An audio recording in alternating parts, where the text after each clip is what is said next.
The story begins at night on the Tianwu Continent, in Bayun City, Family E.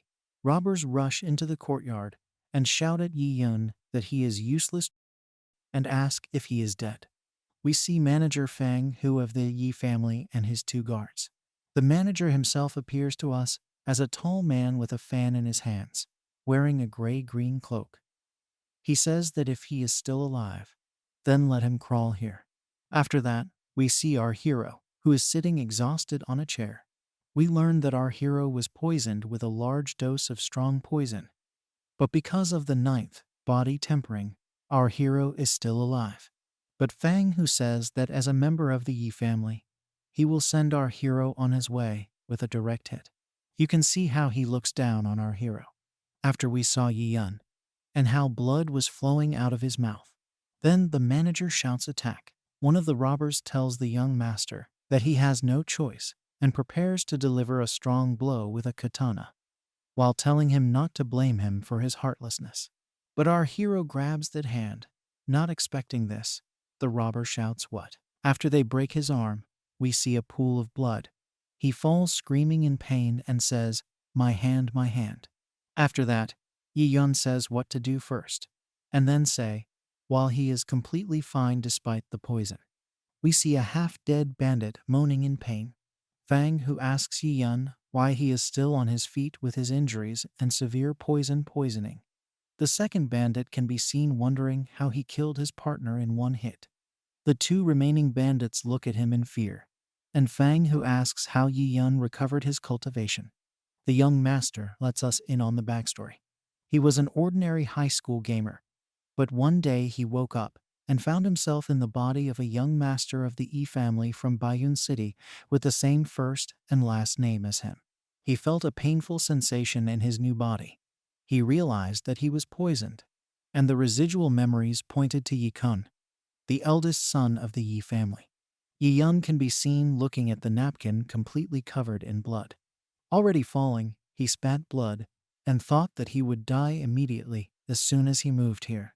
But suddenly, there were notification windows, where on one it was written, "Notification. The Multiverse Devouring System is selected by the user and activated automatically." There were also yes or no buttons. Our hero was puzzled by this. Trembling, he pressed yes again. After that, it gets the strength of all windows. It is written that the characteristics panel has been activated, as well as storage spaces. After that, a window appears where it is written that the poison is neutralized, and 800 experience points are credited. After a moment, a large window with its characteristics appears. Host: Yi Yun. Cultivation realm. The third stage of body tempering.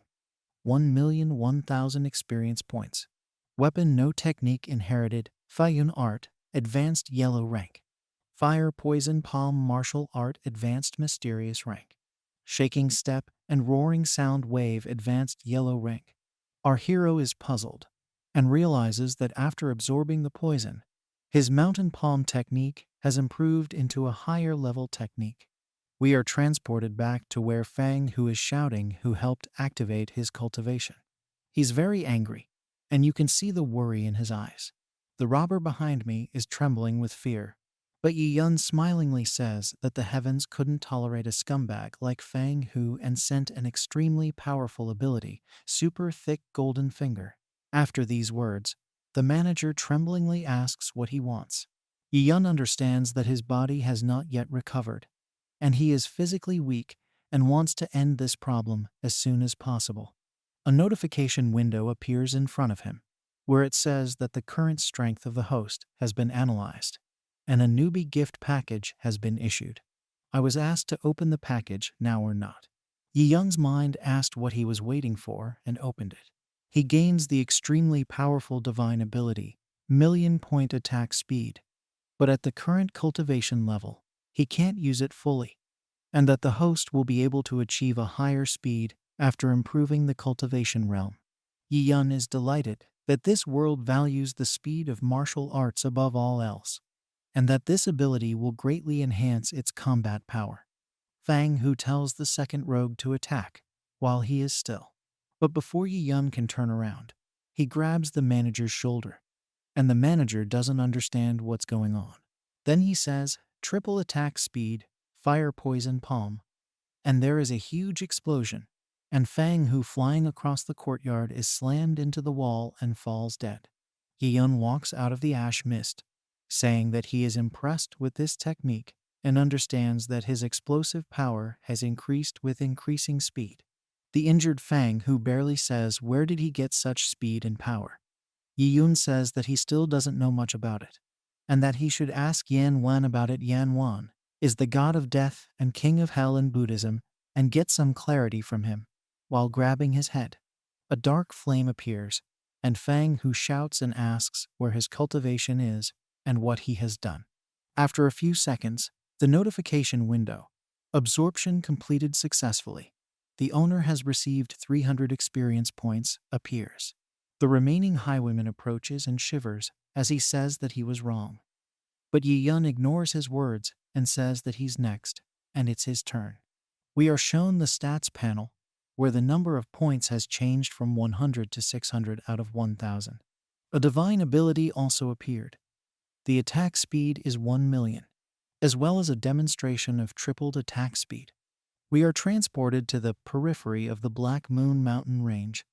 Yiyun is barely able to cope with a rather large boar, while smaller boars are standing nearby, alarmed and trembling. They are afraid of him.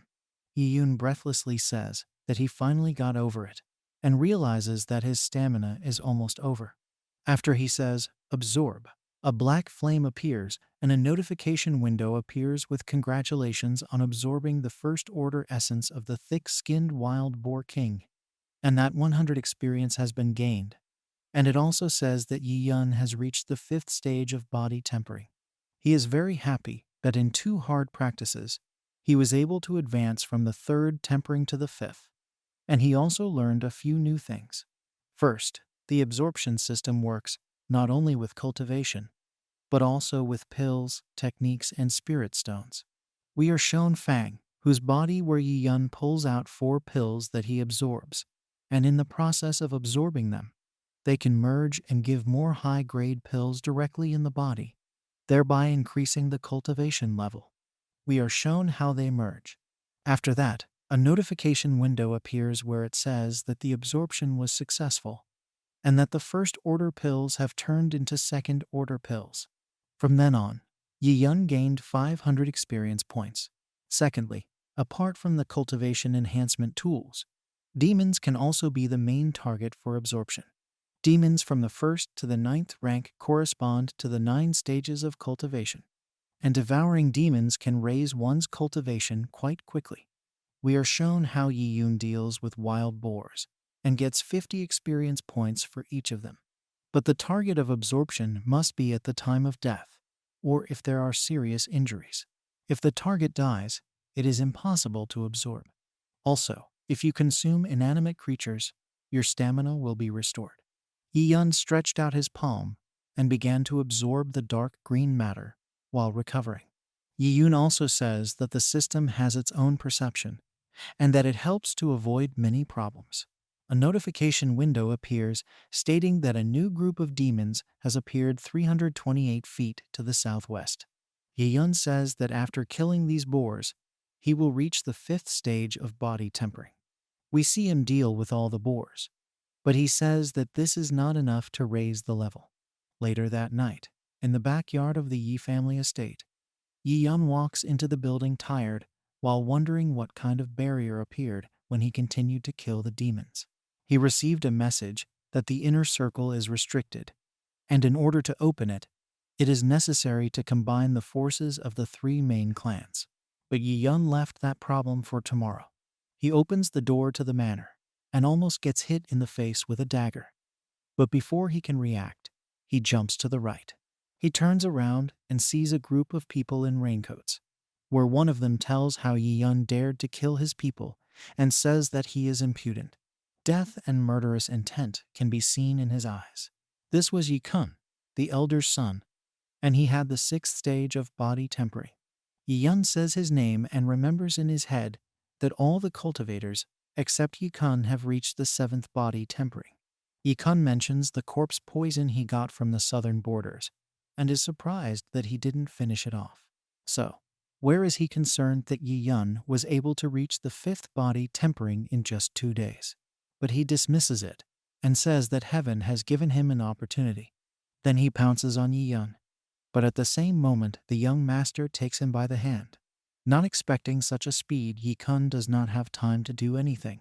And a second later, Yi Yun breaks his arm. A loud crunch thundered, and after it the screams of the robber leader. After that, the other two ran to help Yi Kun. Yi Kun calls Yi Yun a beast and promises to kill him. But the young master drags him through and breaks his knee. We see the bone break, and after kicking the ground with his foot, an infernal scream is released, and Yi Kun begins to cry in pain. Immediately, one of the robbers comes up and tells Yi Yun to hand him over, so he did, and he kicked him into the crowd, and at the same time, everyone fell down. The young master says that he didn't know what to do after killing the demons, but starts to smile and say that they themselves came to give the experience. I can see the fire in his eyes. Yi Kun is shouting for Yi Yun to be taken alive, because a certain gentleman wants to personally say goodbye to him. The remaining bandits get up and go into battle, but Yi Yun rushes into the crowd with lightning speed and quickly neutralizes everyone. The last remaining robber does not understand how Yi Yun so quickly coped with everyone. And where did he get such speed while having the fifth body tempering? But before he knew it, he already managed to grab his throat young master and throws it on the ground. Yi Kun in fear does not understand how this is possible and asks him not to approach while holding his broken arm. Yi Yun slowly walks towards him, mocking the fact that he likes to poison people. The leader of the robbers once again shouted, "Do not approach," but it was too late. Yi Yun grabbed him and used the fire poison palm technique. But this time there was no explosion. Instead, he started to burn and yell in pain, saying that he didn't have the guts to kill him. Otherwise, one day he will find and avenge this humiliation. Yi Yun says that he won't be able to do this anymore and starts absorbing.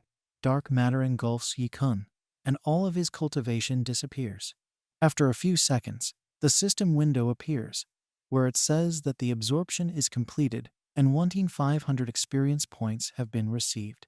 There is also another window with congratulations on raising the 6th stage of body tempering, after Yi Yun says that we will pay him back for what he did, but only tenfold, and then orders him to get out of his yard. He asks if Yi Kun understood him, but he lies in fear and exhausted, unable to answer him. We are being transported to the manor of a Yi family elder from Bayun City.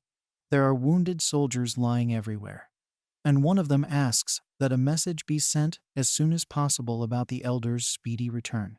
In the distance, Yi Yun can be seen with several corpses lying behind them. Not only had he absorbed a lot of cultivation on this trip, but he had also found the key to the great elder's treasury. Due to the large amount of cultivation absorbed, Yi Yun is surrounded by dark matter. The key looks like an emerald-colored rune. He remembers how he killed Yi Kun's Danshin and realizes that his father will come back for revenge someday. We are shown Yi Chang, Yi Kun's father, an elder of the Yi family, as well as a second-degree master of the Blood Kai Monastery. He looks like an old man with an excellent body. He has gray hair, but this does not prevent him from looking menacing. And he is also dressed in a red robe with flame signs. Even with his previous body tempering, Yi Yun isn't ready for a battle with him. He's worried that it might happen pretty soon, so he has to prepare hard. A window appears stating that there is a large treasure 16 feet to the southeast. Yi Yun turns around and sees the way to the dungeon. After passing through the corridor, he inserts the key into the cell that fits the shape.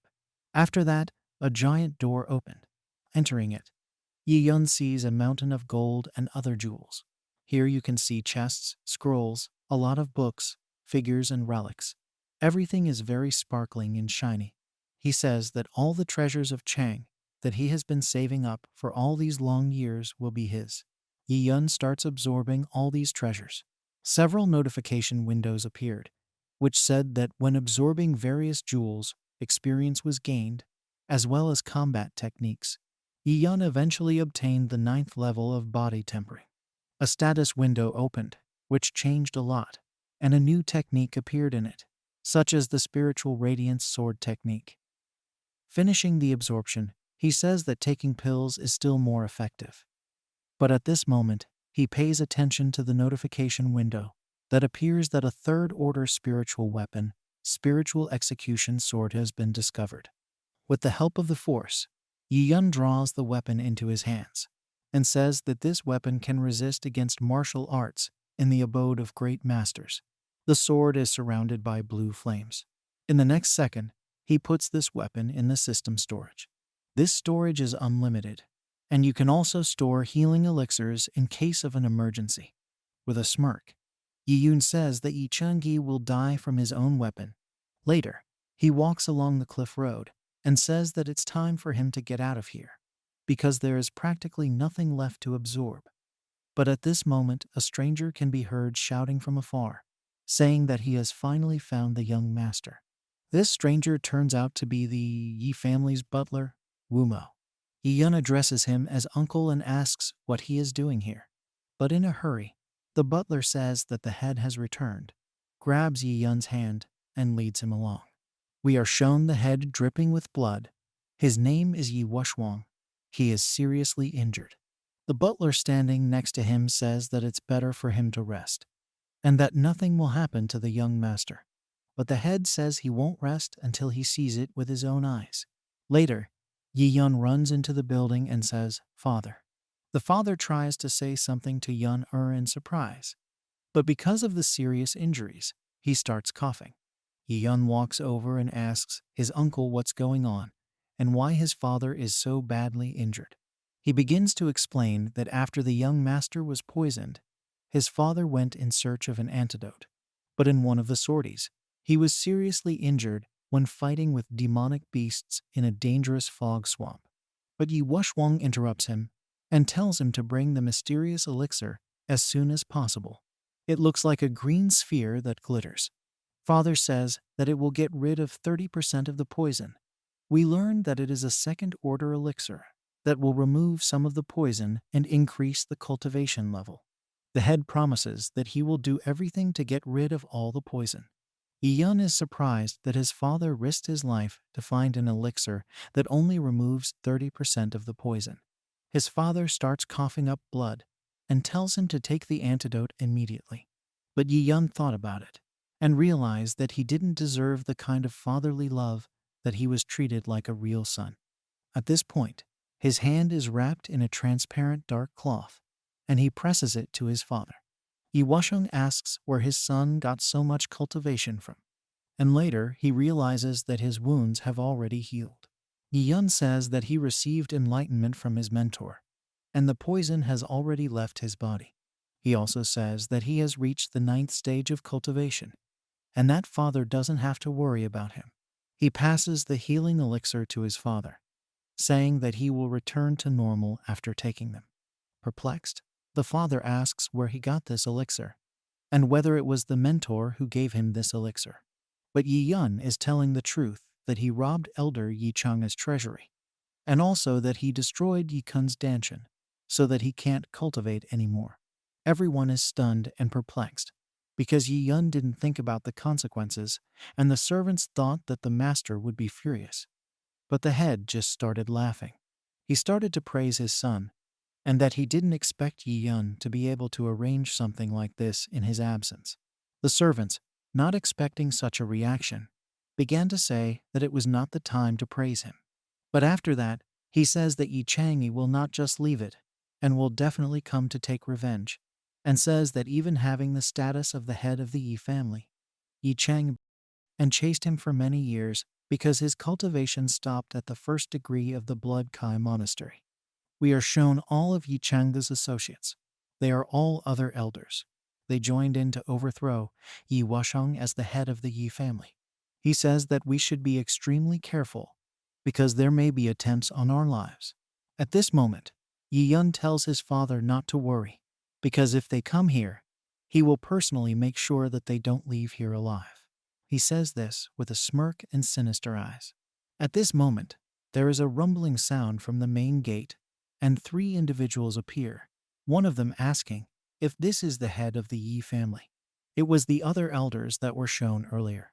One of them says that Grand Elder Yi Changmei has ordered the entire family to come to the council hall immediately, and that there should be no delays. Yi Yun was not very happy when he heard this, and later on, we are taken to the council hall where we see the Grand Elder.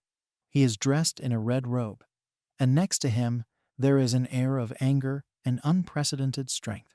On his left is a guard, and on the right are three people, where one is sitting on a chair, and the rest are standing in cloaks. And in the middle stands a man and says that Yi Yun beat up their guys, but also tortured young Master Kun. Then in the hall there were people from the Yi family who only said that Yi Yun got into serious trouble, and that he will definitely die. And then loud words are uttered that he also took the key to the treasury and robbed her. The elder is so enraged that a giant flame is caught around him, and an unknown person asks the elder to punish the young master. After saying that, the elder turns around and shouts that he will tear Yi Yun to pieces. We are shown two assassins in gray robes. We are also shown the second elder of the Yi family, Yi Ming, shouting that Yi Yun is a dirty and impudent scumbag, and how he dared to raise his hand against his close comrades while beating the table with his fist. In the next second, an explosion occurs at the main gate, so that some people just fly away. After that, everyone is concerned. The second elder asks what right he has to cause trouble here. We are shown Yi Yun, who came here alone, saying that they were the ones who attacked first. Yi Chang says the young master's name in surprise, and says that the young master didn't even bow when he saw the supreme elder. But Yi Yun interrupts and says that he himself does not follow the rules, and has no right to teach him. Then he asks what he's worth, and if he even deserves a place in place of his father. Yi Changyi was even more furious when he heard these words. Yi Yun scoffs, and says that his rightness has left the elder speechless. His father walks behind him and asks if he's late. Yi Yun said that he wasn't late, and the show was about to start. Yi Wusheng reproaches Yi Chang for trying to start a rebellion. Yi Chang chuckles and says that Yi Wusheng is just a mediocre person, and that he can't be the head of the Yi family without having something under his belt. After that, he raises his hands and says that only a capable person can occupy the post of the family, and then asks this from his entourage. They press their hands together and began to say that only the Grand Elder could hold this position, and that they were willing to serve him. Yi Wusheng asks the remaining elders why they don't want to fight Yi Changgu, who apologetically say that the lives of their children and wives are in the Grand Elder's hands. Yi Changgu says that if he kills his son now, then he will definitely spare his life. But Yi Yun quickly gets behind the elder's back and launches a fire poison palm strike. But the Supreme Elder managed to react quickly and used the dark wind palm technique. Everyone else is puzzled as to how he can fight an elder who has reached the second degree of the Blood Kai abode on equal terms. The elder says that Yi Yun is a and will never be able to defeat him. But at this moment, the young master uses the system storage to draw his sword and delivers one precise blow to Yi Changgu's torso. After that, the elder drops dead. He says what it means to die by your own sword, and at that moment one of the assassins is behind Yi Yun and makes a blow, but Yi Yun manages to dodge. The assassin says that Yi Yun not only maimed the family's favorite son-in-law, but also recklessly killed the elder, and says that Yi Yun Navachto does not put the Yi family. The head asks if Yi Yun is in order, and gets a positive answer. You can see that Yi Yun is worried and wary. We are initiated into one of the families that have taken a powerful position in Qingyang County, the Yang family. Yi Kun just recently also wanted to enter their family through marriage. The Grand Elder can be seen asking for this. Not only did the Yang family want to join forces with the Yi family, but they also demanded that all of their people give up their surnames as a side branch of the lineage. We are shown Yi Yun coming out of a cloud of smoke, saying that the old man was so arrogant, and maybe he wanted to appease the Yang family. After that, he says that although the Yi family is not so prestigious, but it will not sink so low to such a level. An assassin from the Yang family uses the technique, shrouds himself in a blue aura, and shouts that if Yi Yun cuts his throat, he will let his father die in peace without suffering. The second assassin tells his brother not to stand on ceremony and not talk nonsense, saying that now he will kill the assassin and then his father. He starts using the technique, charging his sword with a green aura, and then shouts freeze, making a powerful blow with a swing. He pounces on Yi Yun and tells him to prepare for death. But Yi Yun stops the kick with his fingers. It can be seen that Yi Yun stopped him without even using half of his strength, and he didn't flinch or move away, like it was a baby's punch. Assassin doesn't understand what's going on. There's a look of incomprehension on his face. The thought flashes through his mind that how could Yi Yun stop such a strong blow without flinching?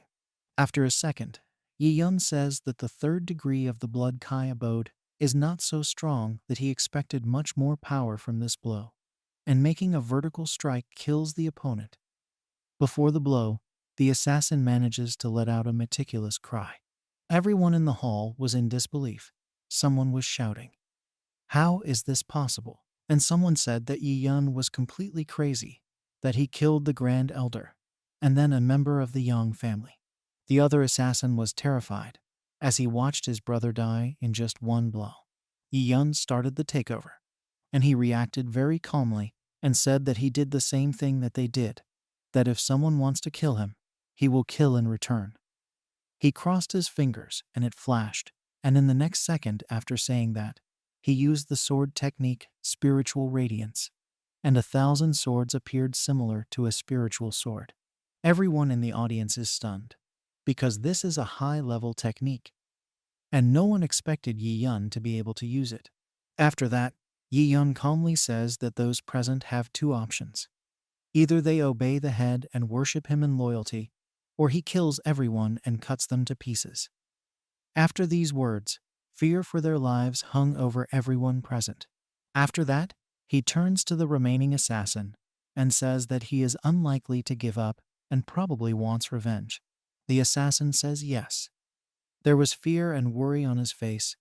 Then Yi Yun snapped his fingers and attacked with all his swords. But the assassin managed to put up a circular barrier that protected him. But not for long. The barrier began to crack from the numerous blows, and the assassin knew that this was the end. That because the technique was so strong, the sword's energy was too much, and that it would no longer be able to hold back the barrier. And then the barrier shattered, and the remaining swords pierced through it. We are shown Yi Yun, who lights up and points his finger at him and says that he has chosen the right path for him. We are shown two brothers who are lying dead on the floor of the hall.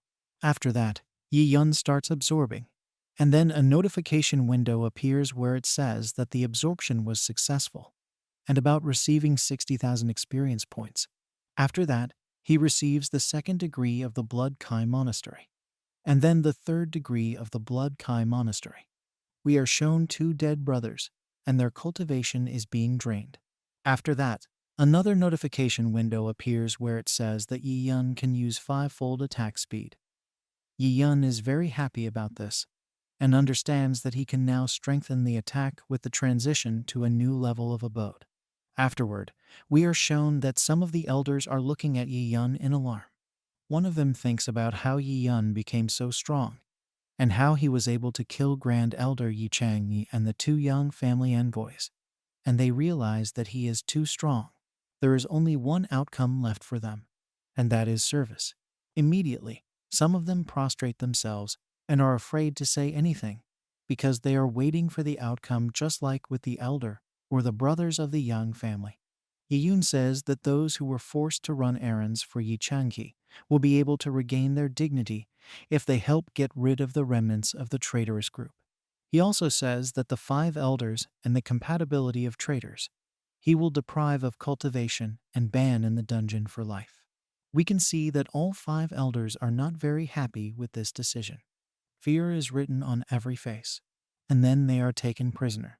The second elder shouts that Yi Yun is too arrogant, and that he will quickly make strong enemies, and also that the entire Qingyang County would know about today, and that the Yang family would not ignore it, and that sooner or later Yi Yun will destroy the Yi family as well. My father comes to Yun Eru and asks if he is injured. Yi Yun tells him not to worry about it, and that all of Chang's people have been removed, so no one will come after them. Father says that Yun has grown up to be worthy, and that it is Yi Yun who will take over as the head of Yi. But the young master, with a serious look, asks when the seal on the secret cave of the Black Moon will be lifted. Father says that the barrier will be removed when the three great powers unite, but only after 10 days, and asks why he needs such information. And we are initiated into the history of the secret cave of the Black Depth, that it is located in the deep part of the Black Moon mountain range, and it is home to many powerful demonic beasts. We are shown completely different demonic beasts. Some of them can't be described. We see a griffin, numerous crystals that are found everywhere, and also show us a dragon. There are also many rare and valuable treasures stored there, making it an ideal haven for martial artists to cultivate. In order to prevent the endless influx of martial artists, who would quickly exhaust all resources, the three great Bayun families sealed the cave 100 years ago and agreed that the seal could only be removed once every 3 years. Once every 3 years, the great families can send their strong disciples to the cave to cultivate and collect treasures. The secret cave itself is filled with a spiritual aura. After Yi Yun realizes that he needs to train more, there are a lot of Blood Kai masters in the current Yang family. Rumor has it that their eldest son, Yang Longjin, is at the peak of his Blood Kai domain. Yi Yun understands that in order to fight, he needs to become stronger. In his eyes, you can see all the seriousness and purposefulness. And to do this, he will have to go to the secret cave of the Black Moon. We are transported to another area where there is a waterfall. We see Yi Yang swimming towards the treasure under the water. Before that, he took the underwater breath pills and can safely stay at the bottom of the lake. An alert window appears saying that he will soon be swimming towards the treasure. Yi Yun is getting closer to the treasure and calls it the spirit chest. It looked like a giant seaweed. By touching it, he gains 4,000 experience points, and by absorbing these treasures, he was able to ascend to the 3rd degree of the Blood Kai abode. We are shown the status window of Yi Yun's stats. After that, he swims out of the water and swims to the shore. And later, he saw a beautiful girl, and he couldn't turn his eyes away. When she saw him, she was embarrassed and shouted, "Ah, pervert." After that, we see a stranger running after Yi Yun, who says that she misunderstood everything, and that it was a misunderstanding. When Yi Yun climbs to the shore, the stranger shouts that he is a creature, and it would be better for him to die. As she prepares to slap her palm, Yi Yun says once again that this is a misunderstanding while grabbing her hand. But at that moment, she spits out a blood clot. Yi Yun grabs her and anxiously asks what's wrong with her. And if everything is fine, she tells him to get off her. Then he sees a giant sword wound on his right shoulder. After some time, we see a giant gang of robbers running. The leader says that he found it and tells them to go on the attack. We see a formidable man who says that she knows how to run away. Then he tells Yi Yun to get lost if life is precious, because this beauty is the target of the wild horse gang. Yi Yun hugs the girl to him and remembers about this wild horse gang. They are a notorious gang of thieves and looters who hang around Bayan. They often loot cities and commit all sorts of crimes. The gang leader says that as soon as he pulls the saber out of its scabbard, Yi Yun will be in trouble. But a second later, Yi Yun appears from behind and says that he is the same, and makes a lightning strike. The leader drops dead. Blood splatters everywhere. The horse runs away, dropping all the jewels. After that, Yi Yun says that everyone else is on the 1st degree of Blood Kai, and that they don't waste much time in vain. They didn't listen to him as they attacked him. But before they could do anything, they took turns dying at Yi Yun's hands. After all this, Yi Yun holds the girl in his arms. A notification window appears where it says that you can start absorbing 7 people, as well as a large number of things that were with them, and the system can absorb all this at once. Yi Yun sees this option for the first time and immediately uses it, saying that it saves quite a lot of time. We see him stretching out his hand and absorbing everything at once. A notification window appears where it says that you have gained 220,000 experience, as well as reaching the 4th degree of the abode of Blood Kai. We see Yi Yun leave with the girl in his arms. After a while, they are still together, and the stranger asks Yun to wait for her, and then thanks him for saving and healing her, and apologizes for misunderstanding the situation at the lake. She also introduced herself. Her name is Kim Yao. She asks his name and where he's from. He says that his name is Yi Yun, and that he is from the Yi family of Bayun City. Yi Yun says that Wild Horse's gang has committed various crimes, and that he would kill them for the sake of the common people as well. Kim Yao says that she is from the Kaiwan Sect of Qingyang County. He came here with the elders to recruit outstanding students and suggests Yi Yun join as well. But at this time, fireworks can be seen in the distance, indicating that something has happened. And before Yi Yun can finish listening, he runs away, saying that they will meet again. The girl asks Yi Yun to wait, but gets no response, and Yi Yun runs away. When we are transported to someone's estate, we see a lot of wounded and killed soldiers. Someone calls out our name and says that Yi Yun disrupted the wedding of the Yi and Yang families and killed 2 of his messengers. It turns out to be Young Kingmu, the general manager of the Yang family. He has the 6th degree of the abode of Blood Kai. He irritably says that he is quite bold for a loser who has lost his cultivation. Yang Kingmu himself is depicted as a middle-aged man. He has green hair and green clothing. Behind him is an army of assassins from the Yang family. We are shown the injured head of the Yi family yelling at Yun to run away. Yi Yun tells Yang Kingmu to start praying that his death will be quick and painless, and then he launches several quick, ranged attacks with his sword.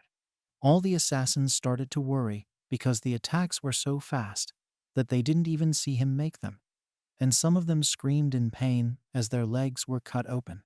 Their screams were so loud and terrifying. Young Kingmu and the assassins were startled when they saw this. Despair and fear descended upon them. They didn't understand how Yi Yun had managed to land the blows in such a short time. Yi Yun sneeringly said that the Yang family is very slow in thinking. The entire Yang family group was concerned about Yi Yun's speed, and some started saying that they had never seen anything like it, and that his speed was top-notch. After Yi Yun went to his father and asked if he was okay, his father told him not to worry about him now, but to take care of the Yang family. Young Kingmu is perplexed, because Yi Yun is only at the 4th degree of the Blood Kai abode, but his martial techniques are on a different level, and can even be compared to the geniuses of the Yang family. Young Kingmu says that Yi Yun is worth something. Afterwards, Yang Kingmu says that the Yang family doesn't care about Chang'e's death, and that he was just a puppet, and that if this place is replaced by Yi Yun, then he might spare the lives of the Yi family by pointing fingers at Yun. Yi Yun said with a smirk that a weakling like Young Kingmu was worthy of saying such things to the Yi family. Young Kingmu, not appreciating the audacity, takes a stance and uses the King Hong sword technique. His sword is enveloped in green flames, and then the entire field is enveloped in green rays. Yi Yun also uses the Spirit Execution sword. But then a stranger comes between them and says stop. He says that young people should listen to him. Young Kingmu then recognizes the stranger as Elder Q. All the assassins of the Young family are shocked with this information. From their words, we learn that this is Elder Q Qingyun of the Kaiwan Sect, and also that he is a master of the 1st stage of the Supreme Abode. Kaiwan is a prestigious sect, and it also includes many of the best royal-level martial artists. Elder Q appears as a man with a giant sword on his back. He says that he has come to return the favor to Mr. Yi. He also wants to personally ask if Yi Yun wants to join the Kaiwan sect. After saying that, the members of Yang's family don't understand why Yi Yun was offered such a place. We also learn that the Kaiwan sect only accepts disciples once every 100 years, and they must meet strict requirements. The elders won't just invite just anyone, and that this offer is so valuable that no one will refuse it. But Yi Yun refuses the offer and says that he likes to train people and dogs himself. Young Kingmu seems to have fallen for the aggression and was about to attack, but Elder Q stops him, asking if he understood what he just said. At the same time, the elder threatened to ask if the Young family would not want to become an enemy of the Kayan sect. Young Kingmu said that he didn't want to become an enemy, but at this time, he felt the strongest power coming from the master of the supreme abode. He warns that if Yi Yun sets foot in Qingyang County again, he will personally remove his head, and then tells his assassin to leave. But Yi Yun asks if he allowed them to leave, saying that Kingmu should leave the hand that injured his father, and in the next second, he is standing behind Yang Kingmu and preparing to strike. Just as Yang Kingmu was getting smacked, the next moment Yi Yun took his hand and broke it. After Yang Kingmu shouts, he lashes out at Yun, but at the same time, Yo Yun says that he made a mistake and should have taken his other hand and jumps up and breaks it. Elder Q looked on with a surprised look. Yang Kingmu is already standing with 2 broken arms, but then says that he will never forget today's insult and will definitely take revenge. The assassin from the Yang family and Yang Kingmu stand in horror, and then they leave. Yang Kingmu says that he will pay back twice as much in the future. Yi Yun says with a smirk that he's not like that and Yang Kingmu isn't that capable. And then the entire army of assassins leaves. He approaches his son and says that he is very grateful, and he didn't know what would have happened if Yi Yun hadn't arrived on time. He looks very injured. He thanked the elder for freeing them. After that, Elder Q himself comes up to him and tells him that head, ye should not be so formal. And then he says that he came here at Yao Er's request, because she repeatedly asked Elder Q to thank the young master. From behind, we are shown Qin Yao, who says that she has found an outstanding genius. Then he turns to Yi Yun and gives him the golden gap, and says that if Yi Yun ever changes his mind and wants to practice in the Kwin sect, then he can use the golden brooch and go to the entrance exam. Yi Yun thinks about the suggestion and realizes that sooner or later, in order to absorb more experience points, sooner or later, he will have to leave this place and go to the Kwin sect as an alternative. Then he says thank you, and in the next second, Elder Q says he's leaving. Azure waves appear around him, and he disappears. After that, a warrior runs up and tells the head that no one died on their side, but everyone who wanted to go to the secret cave was seriously injured and will not be able to go to the cave. We will learn that the opening of the barrier will take place in 7 days. But Yi Yun tells them not to worry about it, and that he has some treasures and uses the system storage. And immediately everyone has a box. Yi Yun says it's a high-end medicinal elixir. Everyone is in shock. Chapter E asks where Yun got so many potions from. He says he accidentally got it. Some of the potions he collected from the Wild Horse Gang and sent them to the vault. And then he says that these elixirs will not only help heal wounds, but also go to the next stage of the abode of Blood Kai. Everyone is very happy and grateful to the young master. We are transported to the Black Moon mountain range 7 days later. Yi Yun, his father, and some other warriors are heading towards the secret cave. Because of such a strong aura, blue flames can be seen everywhere. They walk confidently, preparing to enter. But someone behind them says that they haven't seen each other for a long time. Referring to Chapter E, we see a different family. At the front is Zhu Yuanlei, who has the 6th degree of the Blood Kai abode. He asks where Grand Elder Yi Chang is, because he was the one who used to take the Yi family here. Next to him is his son, Zhuxiang. Then the head of the Yi family calls Yi Chang a scoundrel and says that they kicked him out of the family. After that, we are shown a very muscular and tall man. This is Zhen Yinfeng, the head of the Zhen family. He's holding a giant mace. He is in the 7th degree of the abode of Blood Kai. He scoffs that only such a group can be allowed by the great Yi family, and says that the Yi family has fallen into decline. Standing next to him is Zhen Tianlong, the son of Zhen Yinfeng. After Zhu Xing says that compared to this year, their situation has improved a lot, and now they don't need special care. And he says that before, as soon as a group of the Yi family entered the cave, they were attacked by spiritual beasts, and if it wasn't for their people, they would have died long ago. Some were deliberately. Yiyun says that special care is still needed this year. After we are shown Group E, they are all standing up, and Yiyun says that they will take special care. There is a surge of energy from behind the counter, and the entire Zhen family group almost falls over. Chapter Zhen Yinfeng says that how is this possible, and that the entire E group is at the third degree of the abode of Blood Kai. Everyone is in shock and does not understand how family members were able to move to the next level in a few days. Yiyun asks why they are so surprised, and why they haven't lifted the seal on the Black Moon secret cave yet, while chuckling. After that, Zhen Yinfeng shouts that they will see who needs help. After that, Yiyun says that they will take a look now, and then all three heads of families begin to open the barrier. The barrier is removed, and everyone runs into the cave. We are taken inside the secret cave of the Black Moon. There is a lot of spiritual energy in this cave, which means that they will pump faster here.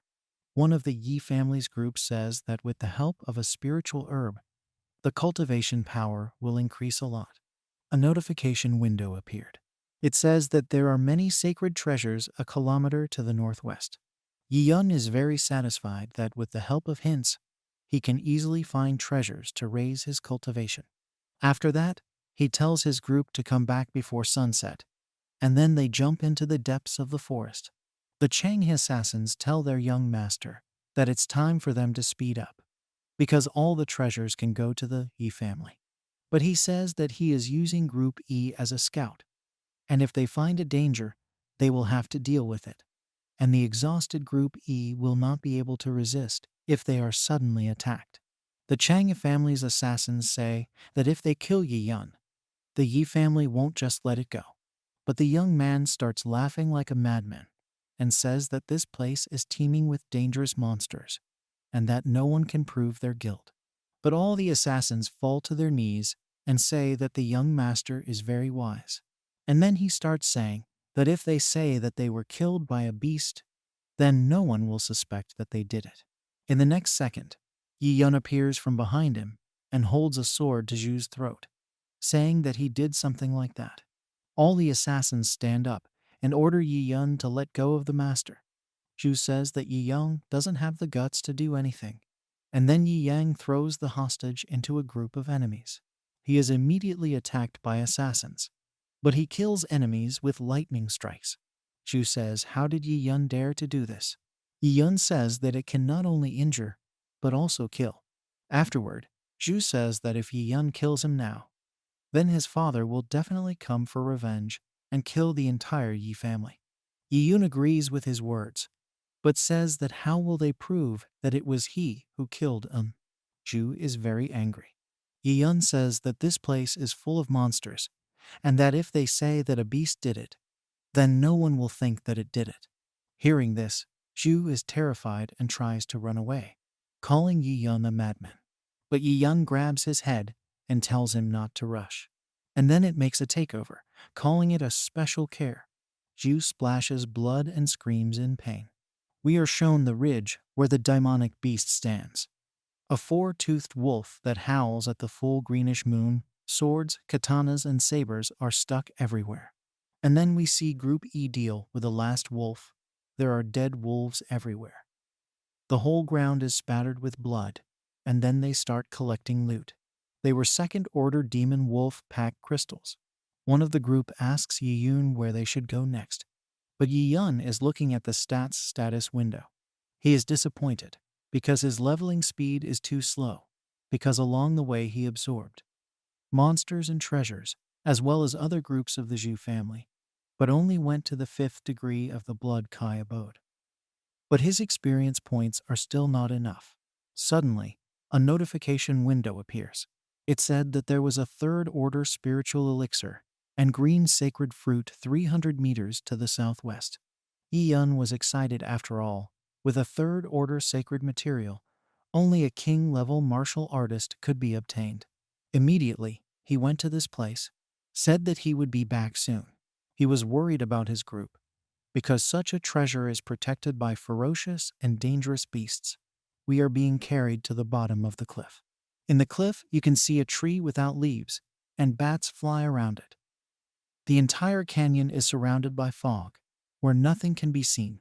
After that, we see green sacred fruits, spiritual elixirs of the third order. A flock of bats are sleeping in a nearby tree. Yi-yun says that they are grimwind bats, third order demonic beasts. He was very curious about how strong these mice were.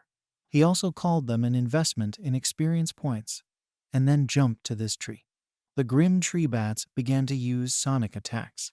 Due to their overflowing power, they were surrounded by a red glow. But Yi-yun also had a sonic attack, and with it, he stuns all the bats. You can see how powerful his ability is. And then with accurate and lightning-fast attacks, he kills all the mice. Without even opening his eyes, he calmly deals with all the enemies. All the mice fall to the ground dead. After killing everyone, he jumps towards the tree but when he stepped on the ground, a giant jaw came out from under it, which almost killed Yi-yun, but managed to jump away and escape. A large number of third-order demonic beasts, black-scaled crocodiles, were gathered around Yi-yun. But he jumps on the sword and makes a giant push that simultaneously stuns everyone with a crocodile, after which he attracts the sword and uses the sword technique of spiritual radiance, and countless blades appear around him, which kill all demonic beasts. Due to the number of blades, a tornado formed, which devoured the remaining beasts, and after he uses group absorption, the notification window appears, which says that the group absorption is completed, and 500,000 experience points have been received. Another window appeared that said that he had obtained the 7th degree of the Blood Kai abode. Yi-yun leveled up 2 levels at once.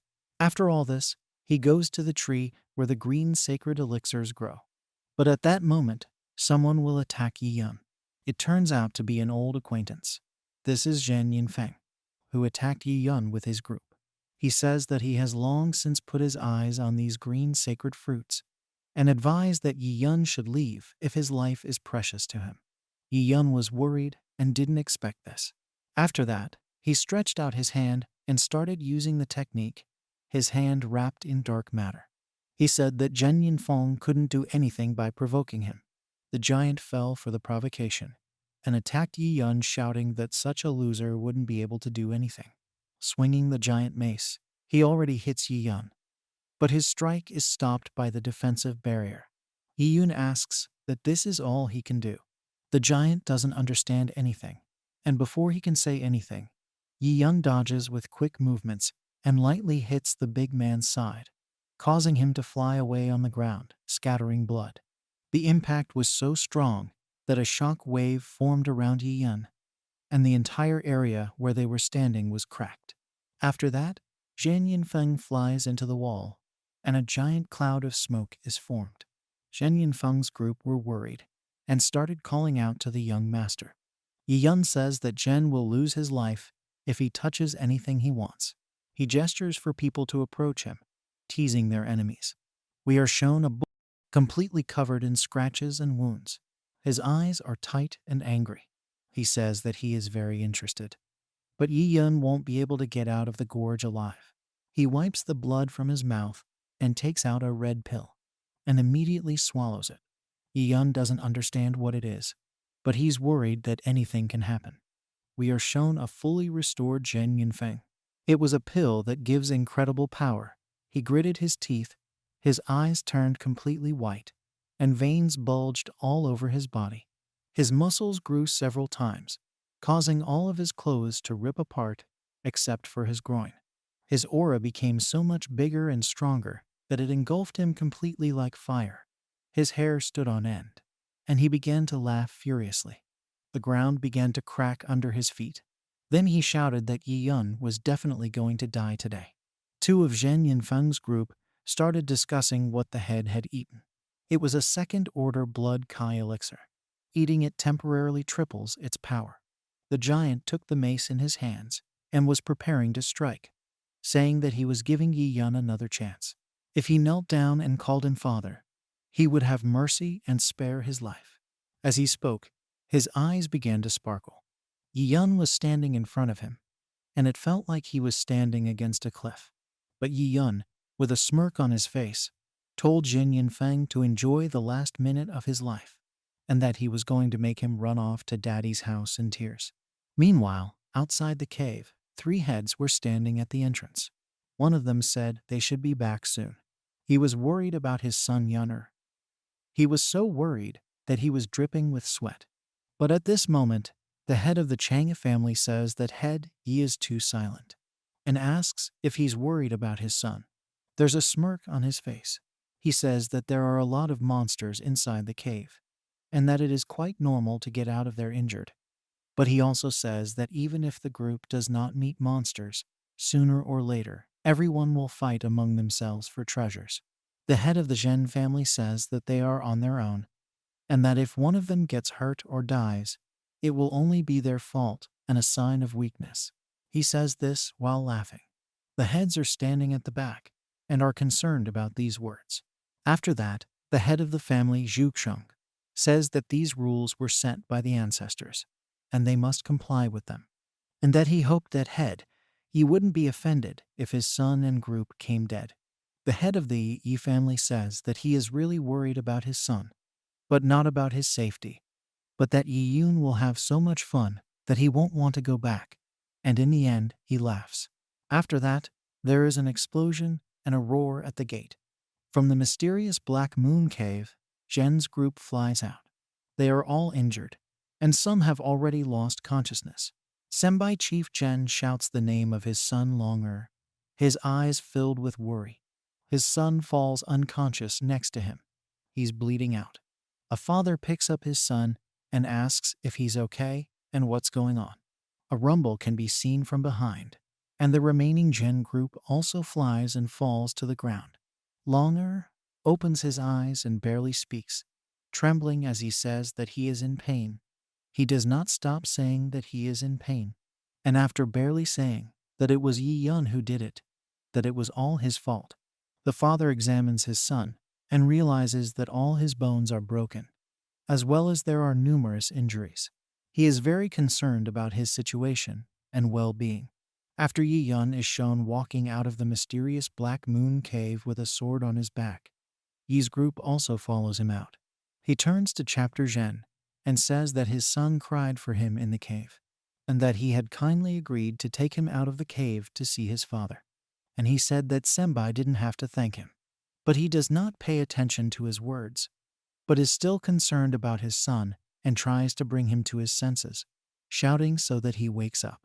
Then he turns to Yi Yun and says with an angry look on his face that he will definitely take revenge and tear him to pieces. The head of the Chang family is shouting and pointing, asking Yi Yun what's going on here, and why only the Yi family's group came out of the secret cave of the Black Cave, and where is the Zhu family's group. Yi Yun scoffingly says that he gave them special care, and that the secret cave was so dangerous that even he couldn't take care of his family's safety, and that his son and the group must have been attacked by a terrible demonic beast. The head looked very worried and anxious. He started yelling at Yi Yun that he was a and used dirty tricks to hurt his son. And if he hadn't used it, why hadn't his son come out yet?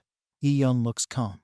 He turns to Zhen Yingfeng and asks him why he still hasn't come to his senses, and that he needs to kill Yi Yun, and that he was too dangerous for their families. Jing ignores this and walks with a very depressed look. The head of the Yi family asks why Chang'e doesn't follow the previously established rules, and why did they even touch on this thing? Because earlier he himself said that the head of Yi would not be offended if this happens to his son.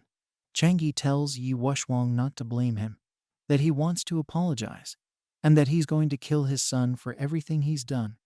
But before he can finish the word, Yi Yun grabs him by the throat and lifts him off the ground. He says that if Chang'e doesn't follow the rules, then he won't play by the rules either, and then squeezes his throat. Chang'e dies in hellish misery without saying a word or making a sound. Zhen Yingfeng, who was passing by, noticed this and couldn't believe his eyes, because Yi Yun was able to kill Chang'e instantly. We are shown a dead Chang'e, covered in blood, and his mouth open wider than usual. His eyes are white, and his cap has fallen down beside him. Yi-young then lets Changi go and says that Zhen is next, and thanks him for not interfering. Jing Yingfeng is so bold that he tells him not to be arrogant, and he quickly tries to hit Yi-yun with a spear. Yi-yun is cold-blooded and doesn't hesitate to block with his sword and doesn't get hit. After that, Zhen jumps on Yang, trying to kick him, and also promises to kick his.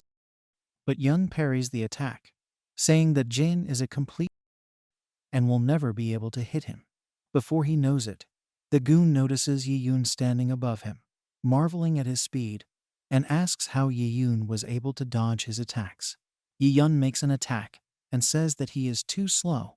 Jen Yili blocks the attack and realizes that he can't keep up with his attacks. In the next second, Yi-yun is in front of the big guy and says that he is too weak and slow, and immediately uses the technique. It looks like a shadow strike that breaks Zhang's spear. This makes Zhang shout "my spear" in disbelief, and then he makes numerous attacks on Zhang, and shouts that he just died and stopped resisting. We are shown Zhang dropping dead. He manages to cry out in pain. Group 7E is worried about their master. They also admire him, saying that he is too strong and powerful. Zhang stands up and says that he never thought that he would lose to such a weakling. He also says that for hundreds of years, the three great families lived in harmony and tranquility, but now Yi-yun is destroying it, and that if the other two families join forces, will he be able to withstand it? Yi-yun says that he is absolutely right, and that he can still defeat them, because they remain just as weak. Zhang, who understands the whole situation, says that if Yi-yun spares him, he will serve the Yi family and even be able to pull strings in the Zhu family. Yi-yun praises Zhen for his good speech and says that the three great seven have been at peace for too long, and he says that from now on, there will only be one main family in Bayan, and it's 7 Yizhu who hear the words, starts shouting and expresses dissatisfaction. Yi-yong says that the Zhu and Zhen families have been using trips to the secret cave for years to secretly or openly members of the Yi family. Yi-yun stretches out his hand. Dark energy appears around it and says that they all need to go to hell for their crimes. Zhen, lying down and shouting, asks Yi-yun to stop. After being absorbed, Zhen dies. The action takes place in the city of Bayan in the estate of the Zhu family. Be careful with fire and candles in hot weather, someone shouted. Then we see Han Li, the right-hand man of the Wild Horse Gang, asking how much longer they have to wait. Then we see Zhu Tianhao, who is Zhu Yuanlei's brother. Tianhao asked Commander Han not to get angry since their master hadn't given the signal yet. They would have to wait a little longer. Han was aggressive. He asked if they hired the Wild Horse Gang but didn't believe that they could deal with the Zhen and Yi families. Han asked if they didn't trust him and his guys. Tianhao said that Commander Han is very good at martial arts, so of course they trust them. However, Tianhao said that in order for everything to go right, they should wait for their master's plan to succeed and then start acting. Each of the families chose their own elite members who went on a treasure hunt for the secret cave. Tianhao said that following their plan, once the Black Moon treasure hunt was over and the Zhen family relaxed their vigilance, their master would deal a fatal blow to Zhen Yingfeng, and then they would come to the rescue. He said that then they would only need to kill the heads of the families and their main forces, because then the rest of the mass, left without masters, would have no reason to disobey. Han Lai exclaimed that he understood.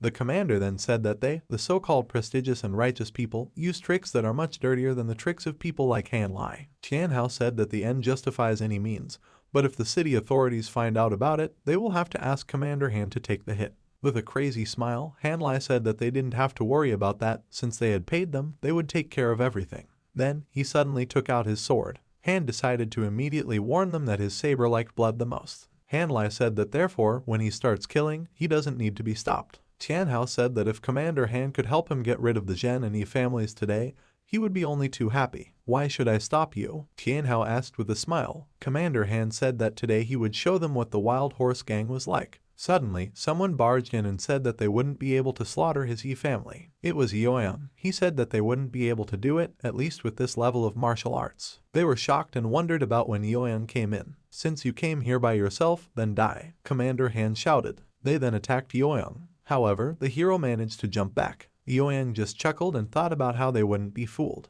He then attacked Commander Han Lai, after which he struck down Yi Tianhao with a punch. The man started coughing up blood and flew backwards from the impact. Then, everyone else decided to kill Yueyang as well. The hero exclaimed that they were all going to die today. A life and death battle had begun. Tianhao was terrified, running away and crying out for help. When he came out of the house, he saw that all of his subordinates had fallen. Suddenly, another subordinate fell down from above, which scared Tianhao even more. He wondered in horror how this was possible. Yueyang suddenly appeared behind him and said that he had completely forgotten to tell him something. Yueyang said that Tianhao's people went to hell. The battlefield was littered with fallen Tianhao subordinates, all of whom had been slain in the battle with Yueyang. The hero said that the Zhu and Zhang families, as well as the Wild Horse Gang, had made 3 fatal mistakes. Tianhao was terrified, but after a moment, he became angry and threw something at the hero. However, Yueyang caught it. Yueyang said that the first mistake was that they shouldn't have provoked the Yi family. Tianhao was terrified. Yueyang shattered the iron spearhead with just one hand. And then he said that their second mistake was that they shouldn't have even thought about being able to compete with the Yi family, after which he said that the third mistake they were facing right now was that they angered the vengeful Yueyang.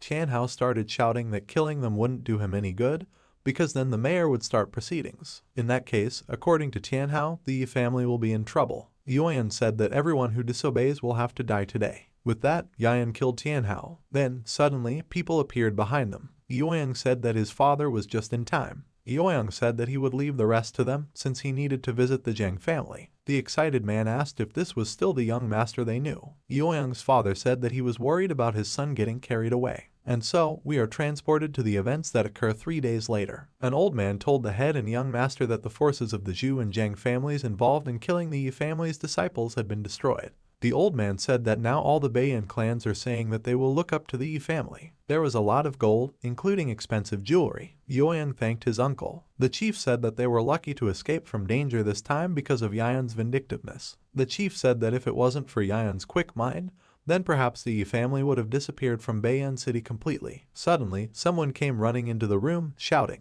This guy told the head that the mayor was summoning the young master to his residence for questioning. Then we see that Yueyang has already come to the mayor's office. Yueyang, standing there, thought about the fact that the mayor's residence had a lot of security. Then Yueyang saw a man sitting with his back to him and wondered if this was the mayor. Yueyang introduced himself and said that he was glad to meet the mayor. Suddenly, a lot of shells were fired at him. Yueyang immediately used defense. Mayor, what is this supposed to mean? Yueyang asked indignantly. The mayor said that Yueyang is a good fighter and has fast reflexes. He then added that Yueyang was still so young, yet he was already able to reach the 9th degree of the blood Kai abode. He said that it was no wonder Yueyang was able to defeat 2 great families, Zhu and Zheng. The mayor said that Yueyang is really strong. Behind Mayor Fang Lei was his daughter, Fang Yalan. Yueyang then asked if Lei really planned to press charges. Mayor Lei didn't answer directly, but asked what Yueyang would do if Lei confirmed it. Yueyang asked if even if they originally wanted to kill the entire Yi family, they should have stood there and not fought back. Yueyang said that blind patience turns people into bullying targets. He then added that if the mayor doesn't understand even that much, then Yueyang thinks it's time to change the mayor. The mayor called Yueyang a scoundrel. Their eyes clashed as the situation escalated. Suddenly, Lei said that he urgently needed eye drops because his eyes were dry. His daughter gave him the drops. Yueyang felt a little uneasy and wondered what was going on. Lei said that he was on the verge of death and his body could no longer withstand the use of energy. Lei asked the young man not to laugh. Lei then added that Yueyang was already very bold. The mayor asked him not to worry and said that he had not called Yueyang for questioning. The mayor said he had ordered an investigation into the incident between the Yi, Zhang and Zhu families. Lei knew that the Zhang and Zhu families wanted to collude with the Wild Horse Gang to kill innocent people. Lei said that no one would be sorry if such devious people died. Yueyang asked why the mayor had invited him here today. Lei said it was because he had a request for Yueyang. The mayor said that he wanted Yueyang to protect his daughter, Yalan, on the way to the Kwin Sect in Qingyong. Judging from the reaction, even Yalan didn't know about this. Yueyang suddenly remembered that old man seemed to have said something about the Kwin Sect. Yalan got angry and started shouting that her father had promised her that he wouldn't send her anywhere. She asked him why he was sending her to the Kwin Sect now. Lei said that she was no longer a child and it was time for her to live alone, especially since Lei's health is getting worse and he can no longer be distracted by taking care of her. Lei said that her talent surpassed his and he had nothing else to teach her. According to him, she would only be able to become stronger in the Kwin Sect. Lei said that he had also found a reliable partner for her. Yueyang suddenly turned to the mayor and said that it didn't seem like he had promised him to go to the Kwin Sect. Lei said that joining the Kwin Sect would only benefit Yueyang.